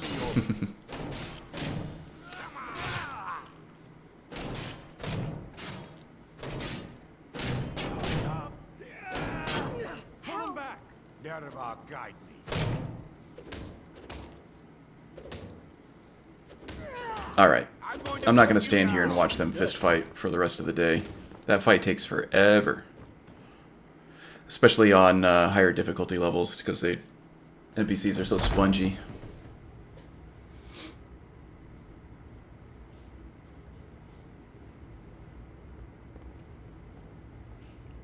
Nah, ever since you fixed your mic crackle, you're pretty good for that kind of thing. Kudos for doing that. Oh yeah, thanks. That's something I've been working on forever. It just took a really long time to isolate exactly what the problem was. And I'm really glad to have fixed it too, because that was super annoying. Yeah, so it turns out GeForce Experience was the issue after all. Oops. Oh, I'm getting ahead of myself here. I gotta talk to Codlack first. But I still hear the call of the blood. We all do. A stranger comes. So now I'm on OBS until, you know, GeForce Experience fixes its issues. But I'm kind of digging the OBS and YouTube streaming system here now. It kind of provides a little more control over things that GeForce Experience didn't have. I would like to join the Would companions. you now? Here, let me have a look at you. Yes, perhaps. A certain strength of spirit. Master, you're not truly considering Ooh, what's that? accepting him. Archery and I also am gives me nobody's the master, Vilkas.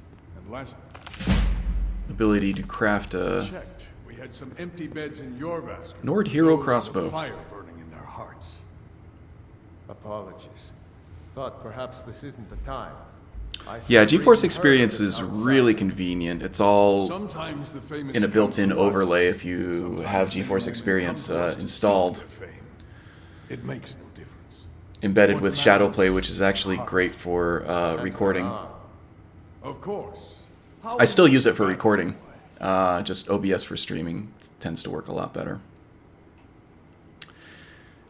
Let's see. I still have much to learn. In fact, that's why I want to join. That's the spirit. Vilkas here will get started. It's very finicky. They update it all the Take him out to time yard and see what with the he- drivers, and they tend to break things just as much as they fix things, so you never know what you're going to get. I also have the dual mod, so I can challenge people out here in the yard of Jorvaskr here, and I can use that to level my skills, particularly block, which is hard to use in a way that it levels at the same rate as everything else. I have boosted it, the skill progression, quite a bit through the uncapper. Okay, guys. I'm right behind you. Here we go. So it does keep pace a little better than it would in vanilla. But just in terms of how people tend to use blocking. It's Farkas. We're still waiting on Vilkas. There he is. You tend to not use the skill as much in a way that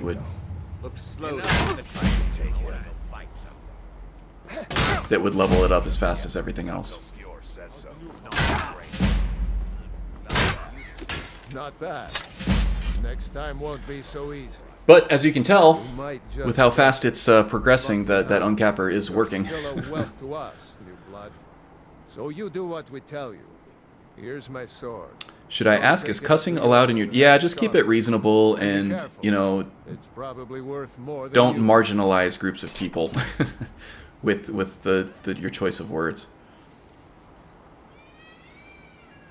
Yeah, I don't mind.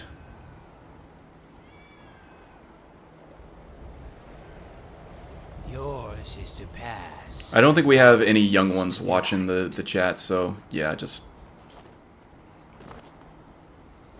watch the types of words that you're saying, I would say. Thank you. You might do well to learn a smaller weapon. Vary your style a bit. But yeah, I say shit and I drop some F-bombs every now and then too. When the going gets tough, the cussing gets tougher. You.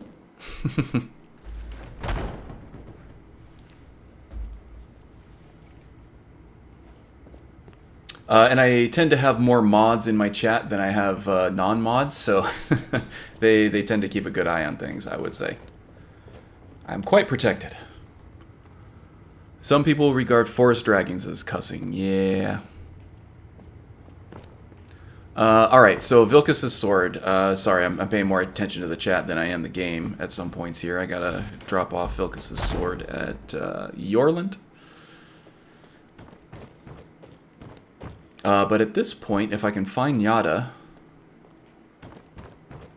I think I am open to, or she's open to training me. No forest dragons.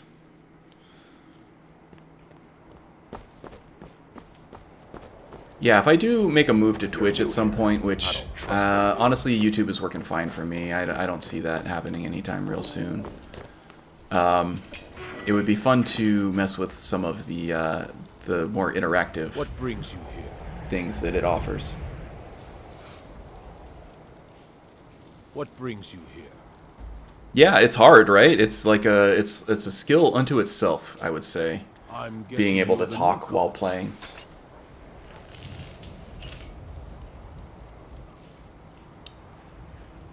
Yeah, does Vilkas always send newcomers on his errands? Oh, don't worry too much about it. They were all whelps once.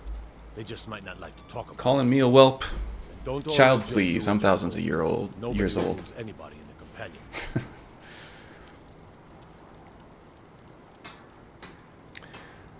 Someone has to be in charge, though. Are you a companion? Not actually a companion myself. But none of Rungar them here are was actually one of the forged original properly, companions, and I'm so honored to serve them. he doesn't need a My history name's lesson. Bjorn Greymane. He's living I work the history. Skyforge. Best steel in all of Skyrim. All of Tamriel. Once you hit a certain level on Twitch, yeah, it's tough if you have a large chat. Yeah, I can imagine. Can't imagine 100 plus in there and multitasking all that. Yeah, for sure. That's why you need the mods. And people who are actually regular enough viewers that you can count on them to be there for it.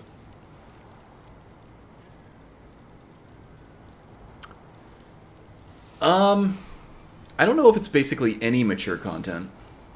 I think any sexual content it will ban you for. So I guess it depends on what kind of mature content you're running. But games like Cyberpunk and like The Witcher and stuff have like sex scenes in there that aren't overly graphic, and I would imagine that that's okay. But I don't know. Okay, Monk, have fun with the fam. Catch you later. Wait. Before you go, I have a favor to ask. I've been working on a shield for Aela. My wife is in... Well, yeah, you can. I have UNP installed, but it's the Never Nude variant. Aela for me. So as long as everybody's wearing undies, you're fine. I had a buddy who accidentally did that. Yeah. Sure, happy to let That's a in. good man. I have a favor to ask.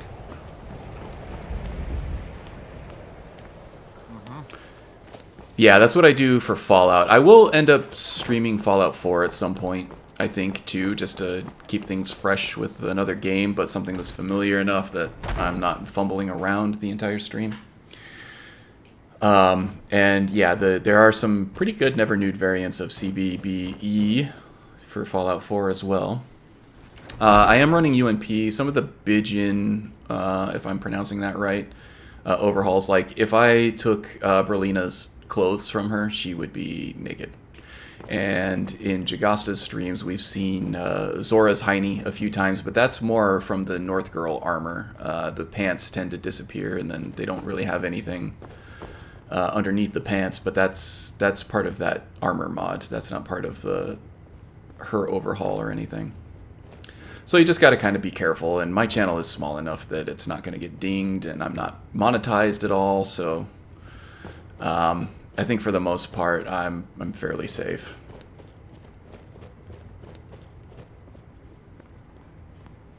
If you wish to hunt with me, your feet need to be quick. A little bit of nudity isn't going to hurt anything on my end, I don't Haven't think. seen your face before. I'm watching you. Ysgramor himself wouldn't have the patience to deal with all the rabble around here. I auto-install most mods I've forgotten to add. Never nude. Yeah. It's funny that it's an extra step that you have to take not to have nipples and genitals in your game. Says something about the modding community there, I think. Ah, good. I've been waiting for this. Wait, I remember you. I think the in old certain man thinks you're immersive tough, I guess. like roleplay games like Cyberpunk and The Witcher, it does make a certain amount of sense. Ah, yes. I heard you gave him quite a thrashing. Don't let Vilkas catch Same you. with like Mass Effect and Do everything. you think you could handle Vilkas in a real fight? Now the graphic like modded stuff to make your game just like an erotic adventures type game. Yeah, I don't really get that as much either. I don't really care for boasting. Ah, a man of action. Here, let's have Farkas show you where you'll be resting your head. Farkas.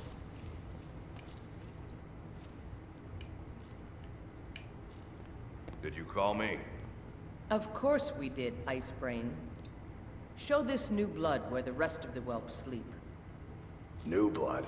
Oh, I remember you. Come on, follow me. The thing about the Cyberpunk and Mass Effect, anyway, it's more about the relationship than it is about the sex in those games.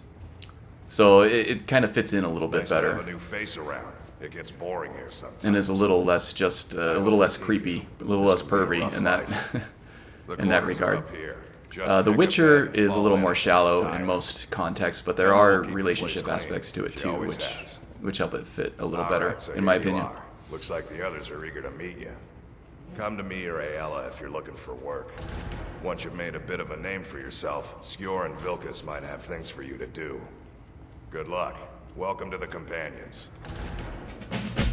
By the way, if you're looking for something to do, we've gotten a letter about someone needing some muscle over in the Rift.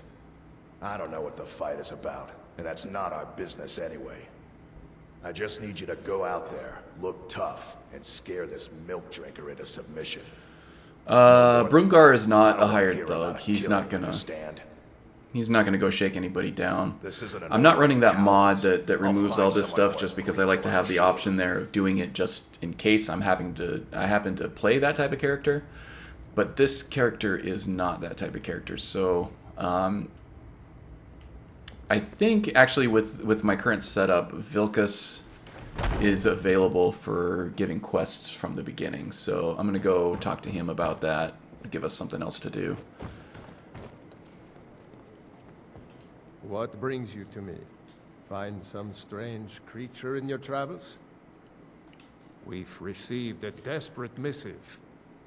Of course, there are good undergarment mods. It's like when watching a sex scene in a film. If I'm by myself, I don't mind, but if someone else is present, I hope it doesn't last long. Yeah, especially if you're like watching with your parents or something, right? Get moving. I shudder to think what might happen if you're too It can get a little awkward, I'm sure. Yeah, it depends on who you're watching with. If it's like my wife or like a friend that I'm comfortable with, then it doesn't bother me so much. But yeah, if it's with my parents or in-laws or something like that, then yeah, definitely awkward.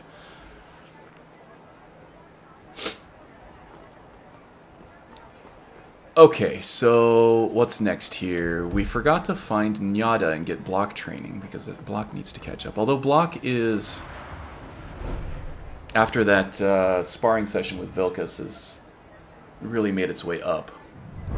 Almost caught up with two-handed now, so maybe we will get this up to level 48 to match two-handed. And then we'll go work on the restoration stuff for Danica. Okay, where is Nyada Stonearm? Doesn't look like she's out here. She might be eating lunch with the rest of the dudes.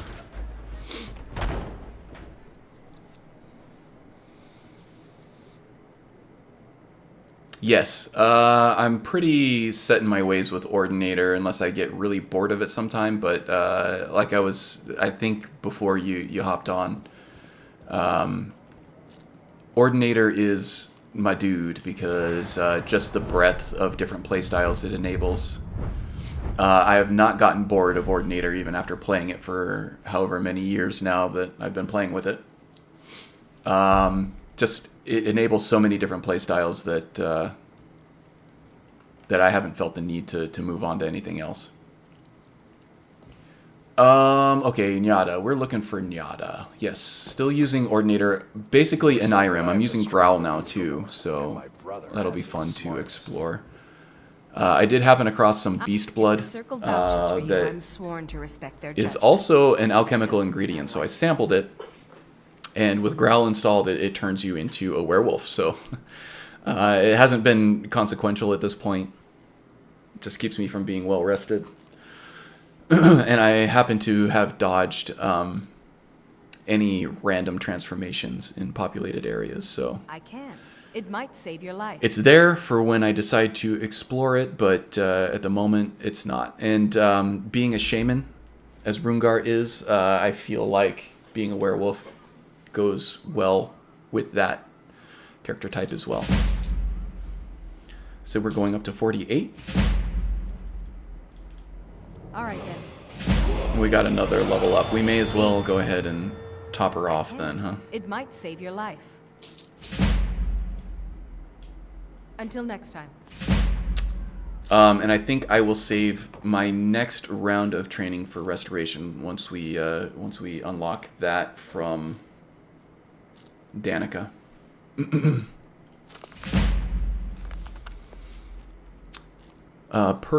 Perkamus Maximus. Yeah, Perma. That's getting a second wind, actually. There are a lot of people playing with Perma these days. I'm still kind of sick of the whole Skyrim thing. Even though I think overall now I've played Ordinator more than I played the Skyrim or Perma stuff. Perma still feels old to me, but there are plenty of people. I think Magus actually was using Perma. He might still be using Perma for his stuff. But there are some other people I talked to on Discord that have been giving Perma a second look now too and are loving it.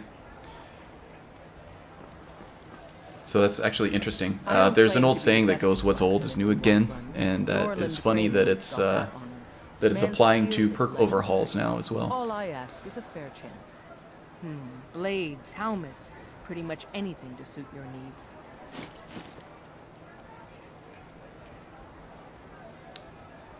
I really like the Barbarian steel armor. I'm gonna hold on to that. Might switch to that at some point. I'm digging the set that I have right now though.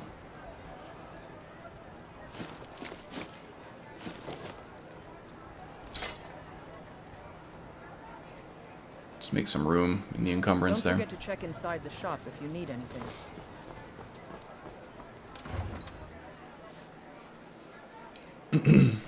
Yeah, Skyrim adds a lot of interesting changes too.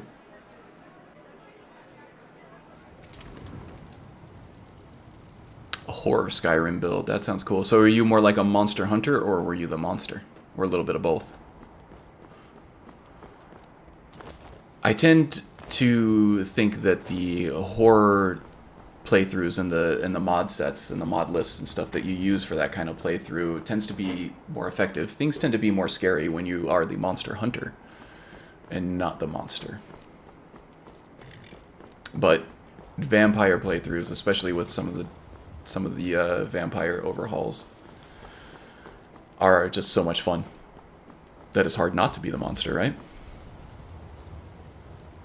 Well, the hunted. I like to be spooked. Yeah, that's kind of where I was going with that. Perma, you just need actual ESPs for the most part. Skyrim, you can use ESLs. Yeah, so you're a little less limited with Skyrim than Perma.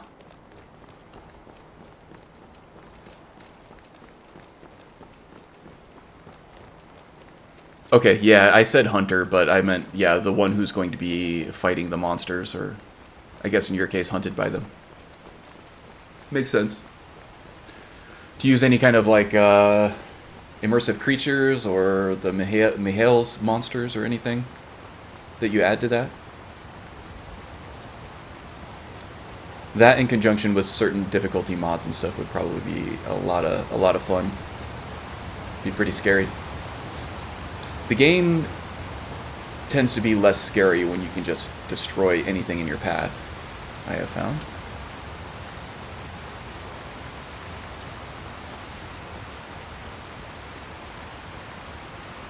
Perma, you have to use Xedit to remove the ESL flags.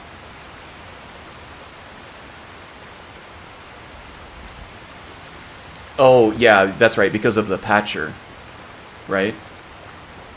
The patcher doesn't support ESLs.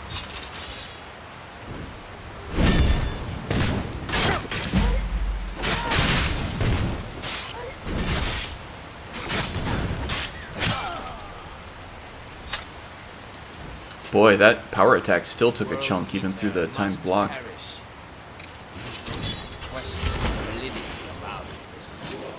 Healing Touch is leveled up. I have a few forgotten magic spells here that I need to look at as well.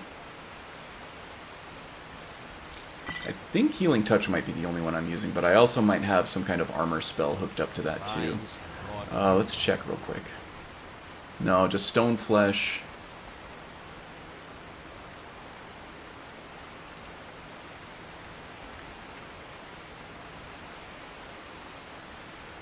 Stave of Ferocity. Visions of Opportunity.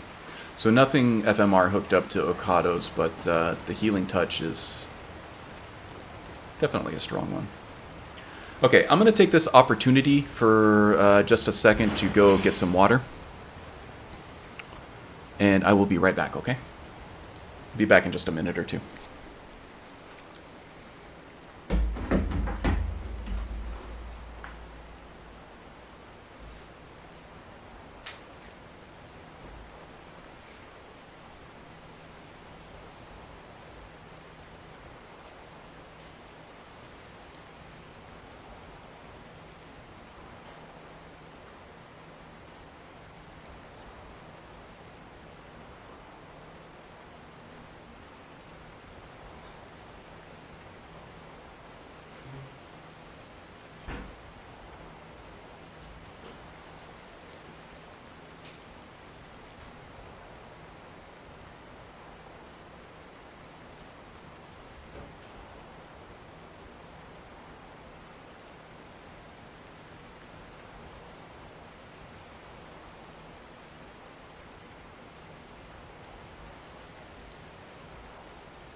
Alright, I'm back.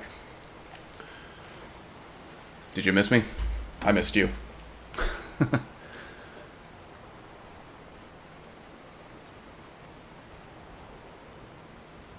Java doesn't support... Okay, those are for the ESLs for the patcher. Okay, getting caught up.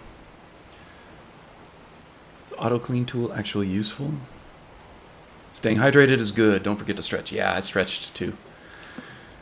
Got my stretch in as well. Auto clean tool for... Oh, Xedit? Yes, it is useful.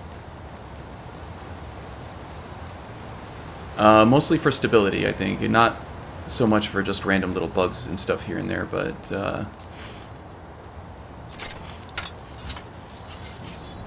definitely for like stability for crashes and stuff. You wanna get those masters cleaned.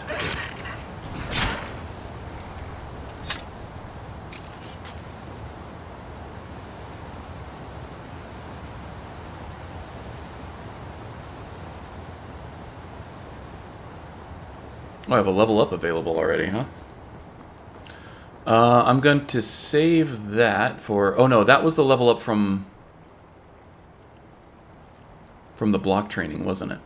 So I can use that up now.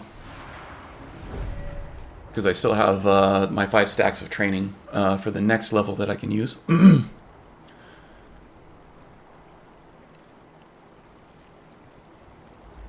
Yeah, for the edits, I tend to use the creation kit.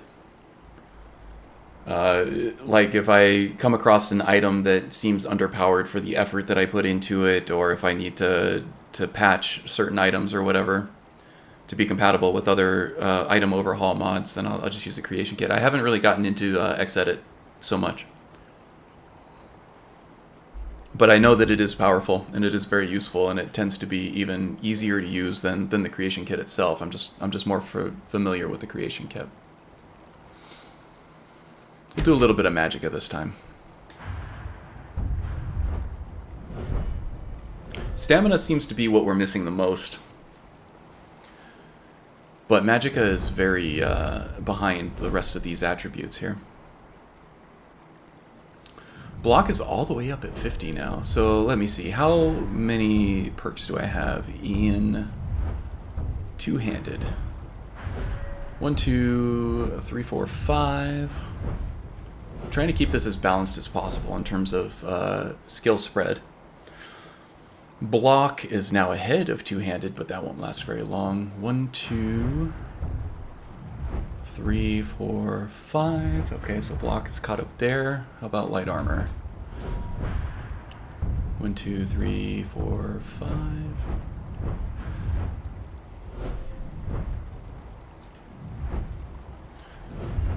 Conjuration. 1, 2, 3, 4.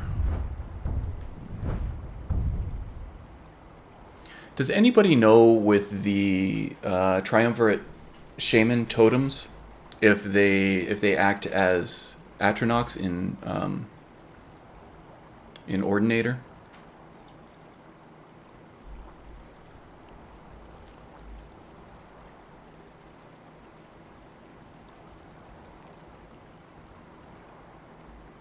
Yeah, the dirty mods aren't necessarily bad. Sometimes that's by design, but the vast majority of the time,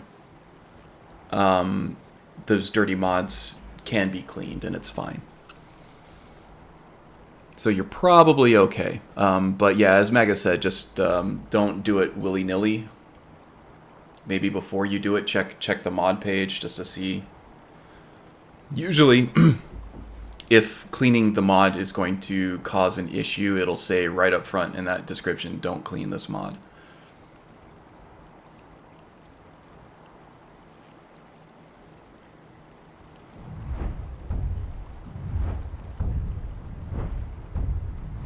So in the Conjuration skill tree, I'm only using it for the totems. Not using Destruction.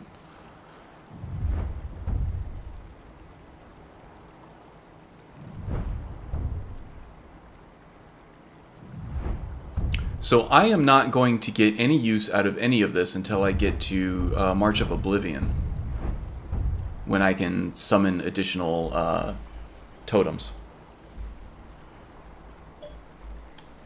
So that's a lot of perks. I mean, that's a powerful effect for sure. It might be worth spending the perks on it, but I'm not going to get any use out of any of these perks until the very end. So there's not really any use putting any perks into this until I get to level 100 in Conjuration. Oh, thank you, Magus.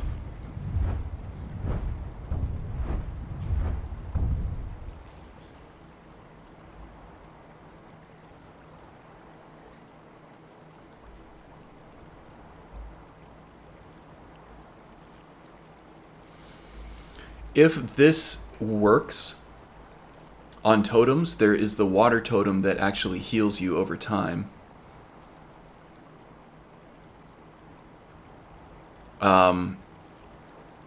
So you get the best of both worlds here. You get the health regeneration from the totem itself, and then the totem itself will be getting health regeneration from you, which is quite the little echo chamber there. I last played Skyrim when I was 17 and didn't think much about the consequences to the games I modded. I feel as an adult I've matured enough to really get into it. Yeah, you know, it's both an art form and a science all of its own. I feel like there is enough subject matter there to fill out like even like an associate's degree or something like that at a community college, honestly.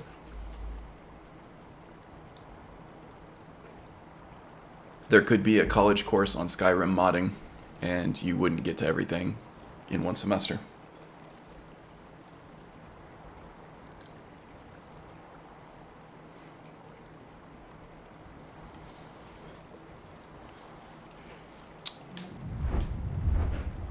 So what else here?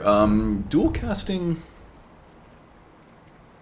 I feel like our totems draw aggro and get destroyed faster than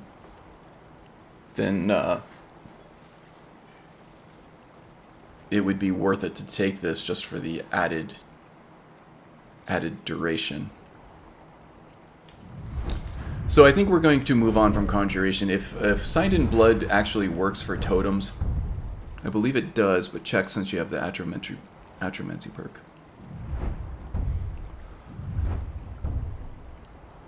And other undead minions.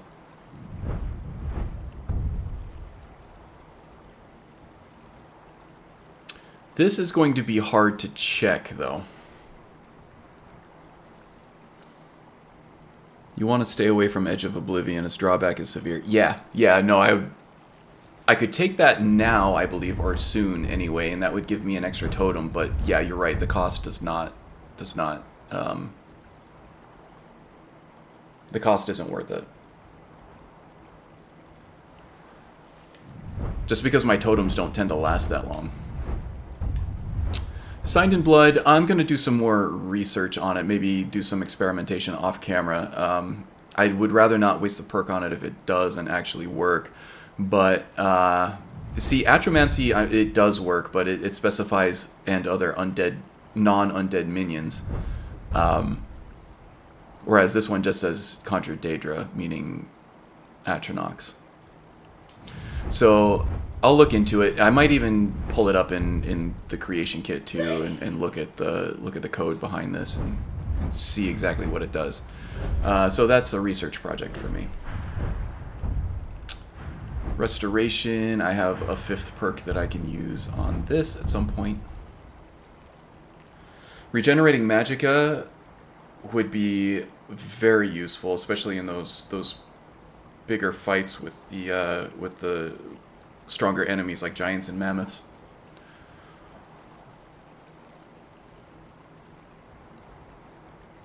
Yeah, I need to do a lot of experimentation on these totems here. I want to stay from unless. Yeah, I've used that Edge of Oblivion perk before, but mainly just for a Conjuration specific build. If you're always going to have an Atronach or something out, then it's totally worth it. But not for this build, since he's more of a hybrid warrior.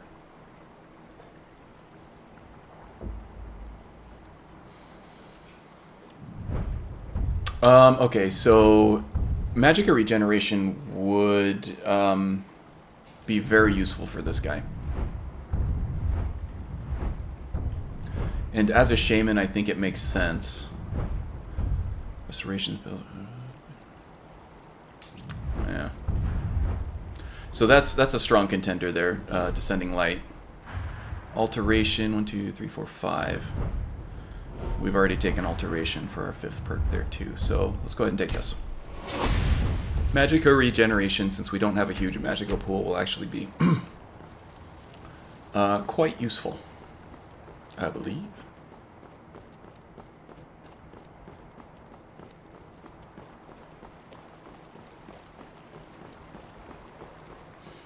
So we do desperately need restoration training. We do have Colette, access to Colette up here at the college. What is this? Queen Freydis' sword too. So we got a lot to do up there. But I would like to have Danica available since she is master level trainer. And this quest seems like it would be a good one for Brungar to do anyway. Oh, look who it is. Greetings, citizen. Allow me to introduce myself. My name is Vander Nightbrook, and I am your post-haste courier representative. You may recognize my face from postcards delivered to every address in Skyrim. Skyrim Courier Service is under new management. Mine. The old service was so third era. Slow. We have a new business model, fresh branding, and fully modernized service, making post-haste the obvious choice for your next delivery. That, and the service is free to all citizens of Skyrim, thanks to a fat government subsidy. So you are delivering all packages and letters in Skyrim now? I deliver anywhere, anytime, buddy. Crawling a forgotten Dwemer city deep in the Reach? Delivered. Oh, this still makes me chuckle every time I see it. Sketchy mushroom on an ash-swept island? Delivered. Balefish did such a great job with In this. seclusion with a bunch of graybeards. And there's only still more to come. Hi, Hrothgar. Delivered. I deliver all packages, large and small. From Robber's Gorge to the Ethereum Forge. From Hunter's Rest to Bone-Strewn Crest. From the Shrine of Azura to the Twilight Sepulchre. Whatever. I get it done with urgency. And I'm sorry, but ethically, I cannot accept any tips. This is a public service, okay? If you have pie, we can talk. Vander! So yeah, that's one small issue that I have. But this happens a lot, too, that the dialogue just doesn't close out on its own. I don't really know what causes that. It's not exclusive to this mod, but... Nope. And he vanished. Vander vanish.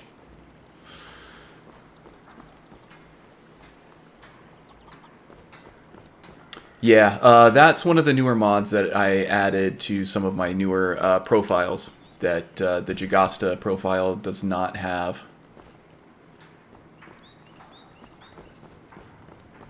So we're just going to pass through Riverwood at this point.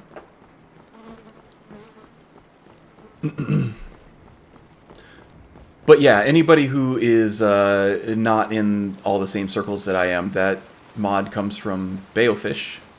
You can look him up on the Nexus. That is Vander Nightbrook from the Rune Runner series by Couch Warrior. Probably my favorite Skyrim content creator of all time, Mr. Couch Warrior. And just all-around cool guy.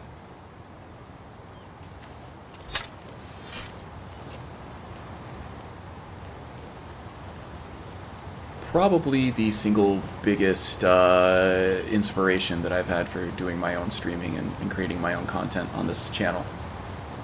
So if you get a chance, it's worth checking out his stuff.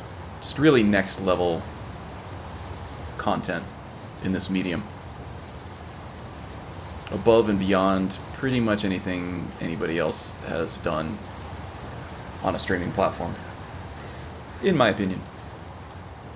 I'm getting some funky reflections over there.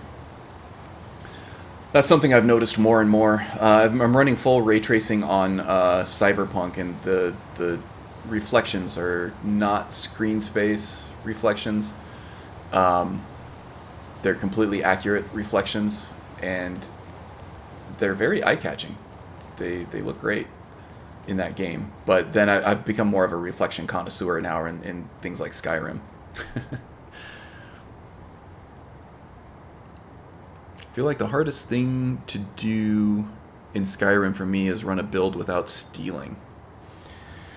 Yeah, I actually don't have a problem with that.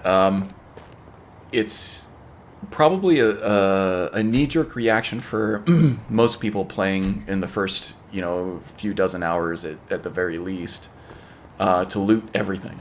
It's sort of more of a conditional response that playing video games for years and years have led you to do. Just loot everything and we'll figure out a way to use it. But when you get more into role-playing the game and trying to really immerse yourself in the world and the character and everything, it tends to be less of an issue. It does take practice. It's a skill like anything else. I've taken a wrong turn. We are going to Orphan's Rock, not Falkreath.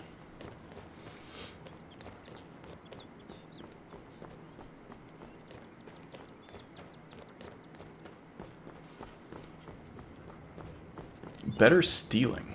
Yeah, so less of a psychic vendors that just automatically know when something is stolen. That makes sense.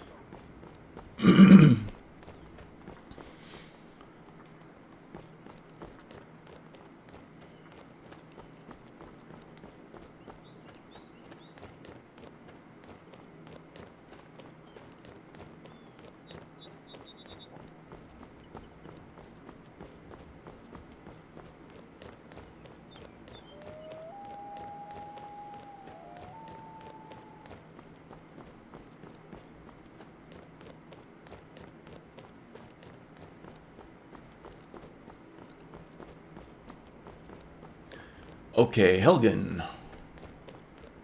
Helgen Reborn does have a permanent spot in pretty much all of my playthroughs, in my profiles anyway.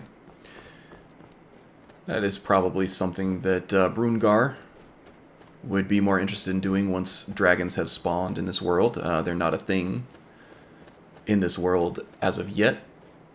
I have it set, I don't remember if it was level 30 or level 40 before dragons start spawning. But he has not encountered a dragon yet, and he does not know that he's dragonborn, any of that.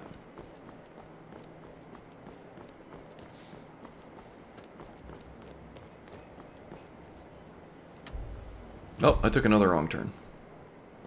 Cheese and rice.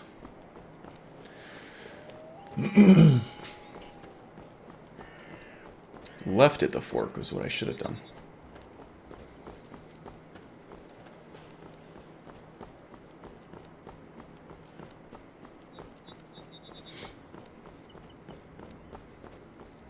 So Magus, there's no incompatibilities, no compatibility issue with any of the other more common mods with that. It's something I would probably want to check out too, because every once in a while I do like to play as a thief.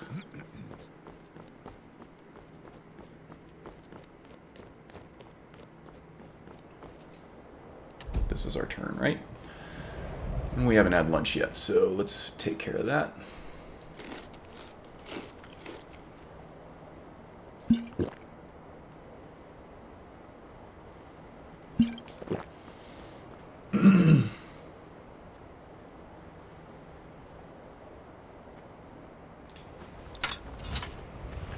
Yeah, right. Let's see here.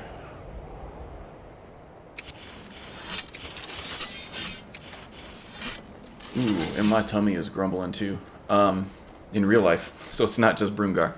So I think after we take care of this, I'm gonna have to call it a stream so I can get some food in my stomach and go on with my day. We have my football game starting up here in less than an hour or two, so get that going.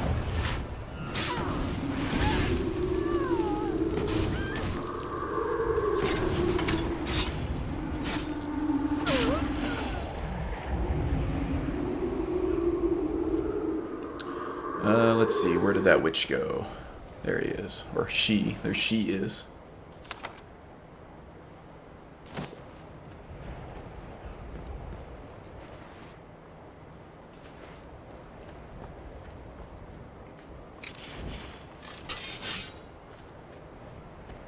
Oh, I'm gonna get the Nettlebane first, but after I get Nettlebane, that's probably when I'll stop the stream. So we're still good for another few minutes. But I do appreciate the sentiment. Okay.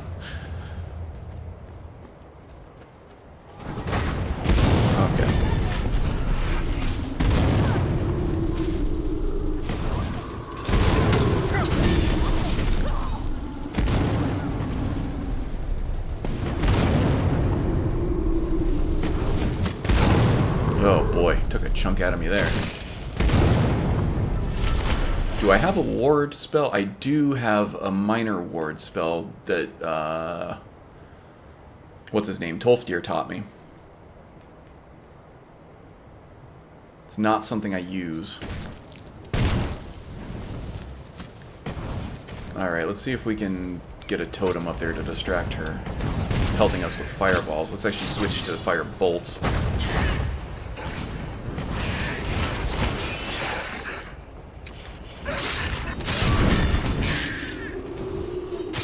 Totally missed on that.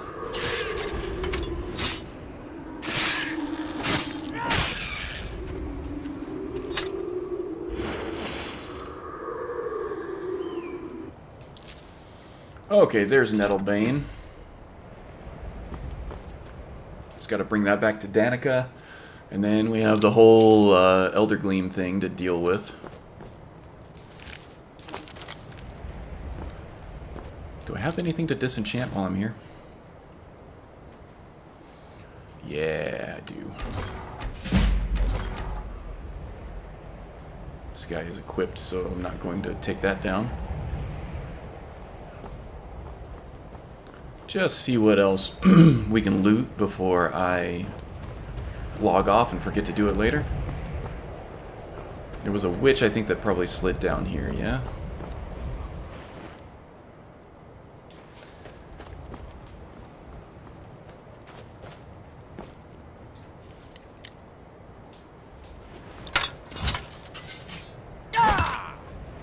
Nope, can't open it. Okay.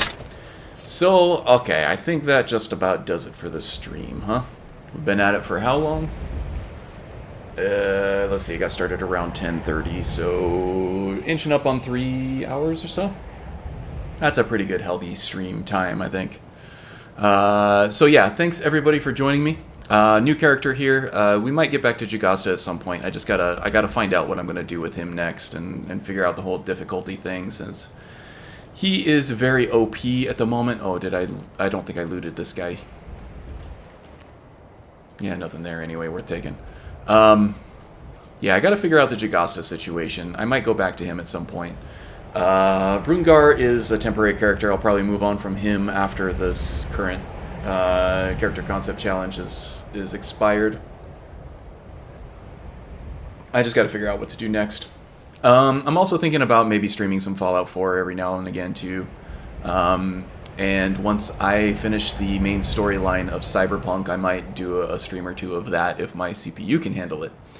That game is very CPU heavy on my rig. And OBS, I have it set up to use the NVIDIA codec.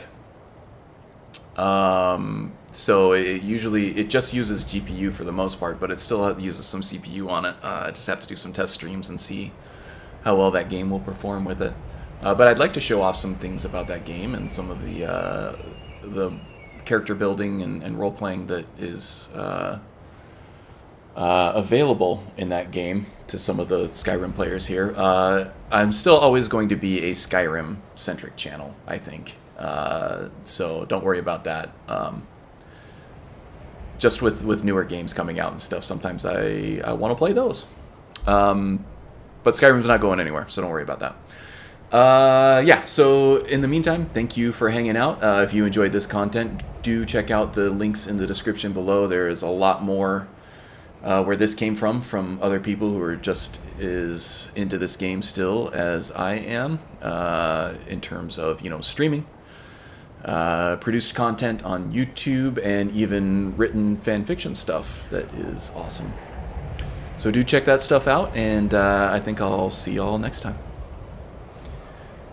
Awesome. Thank you. You are welcome, Magus.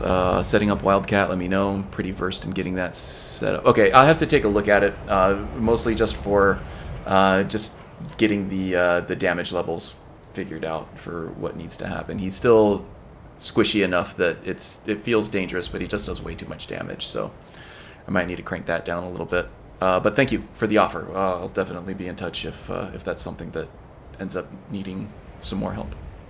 But yeah, thanks everybody for showing up. I will catch you guys next time in a stream or a Discord in the very near future, I'm sure. All right, thanks guys. Take care.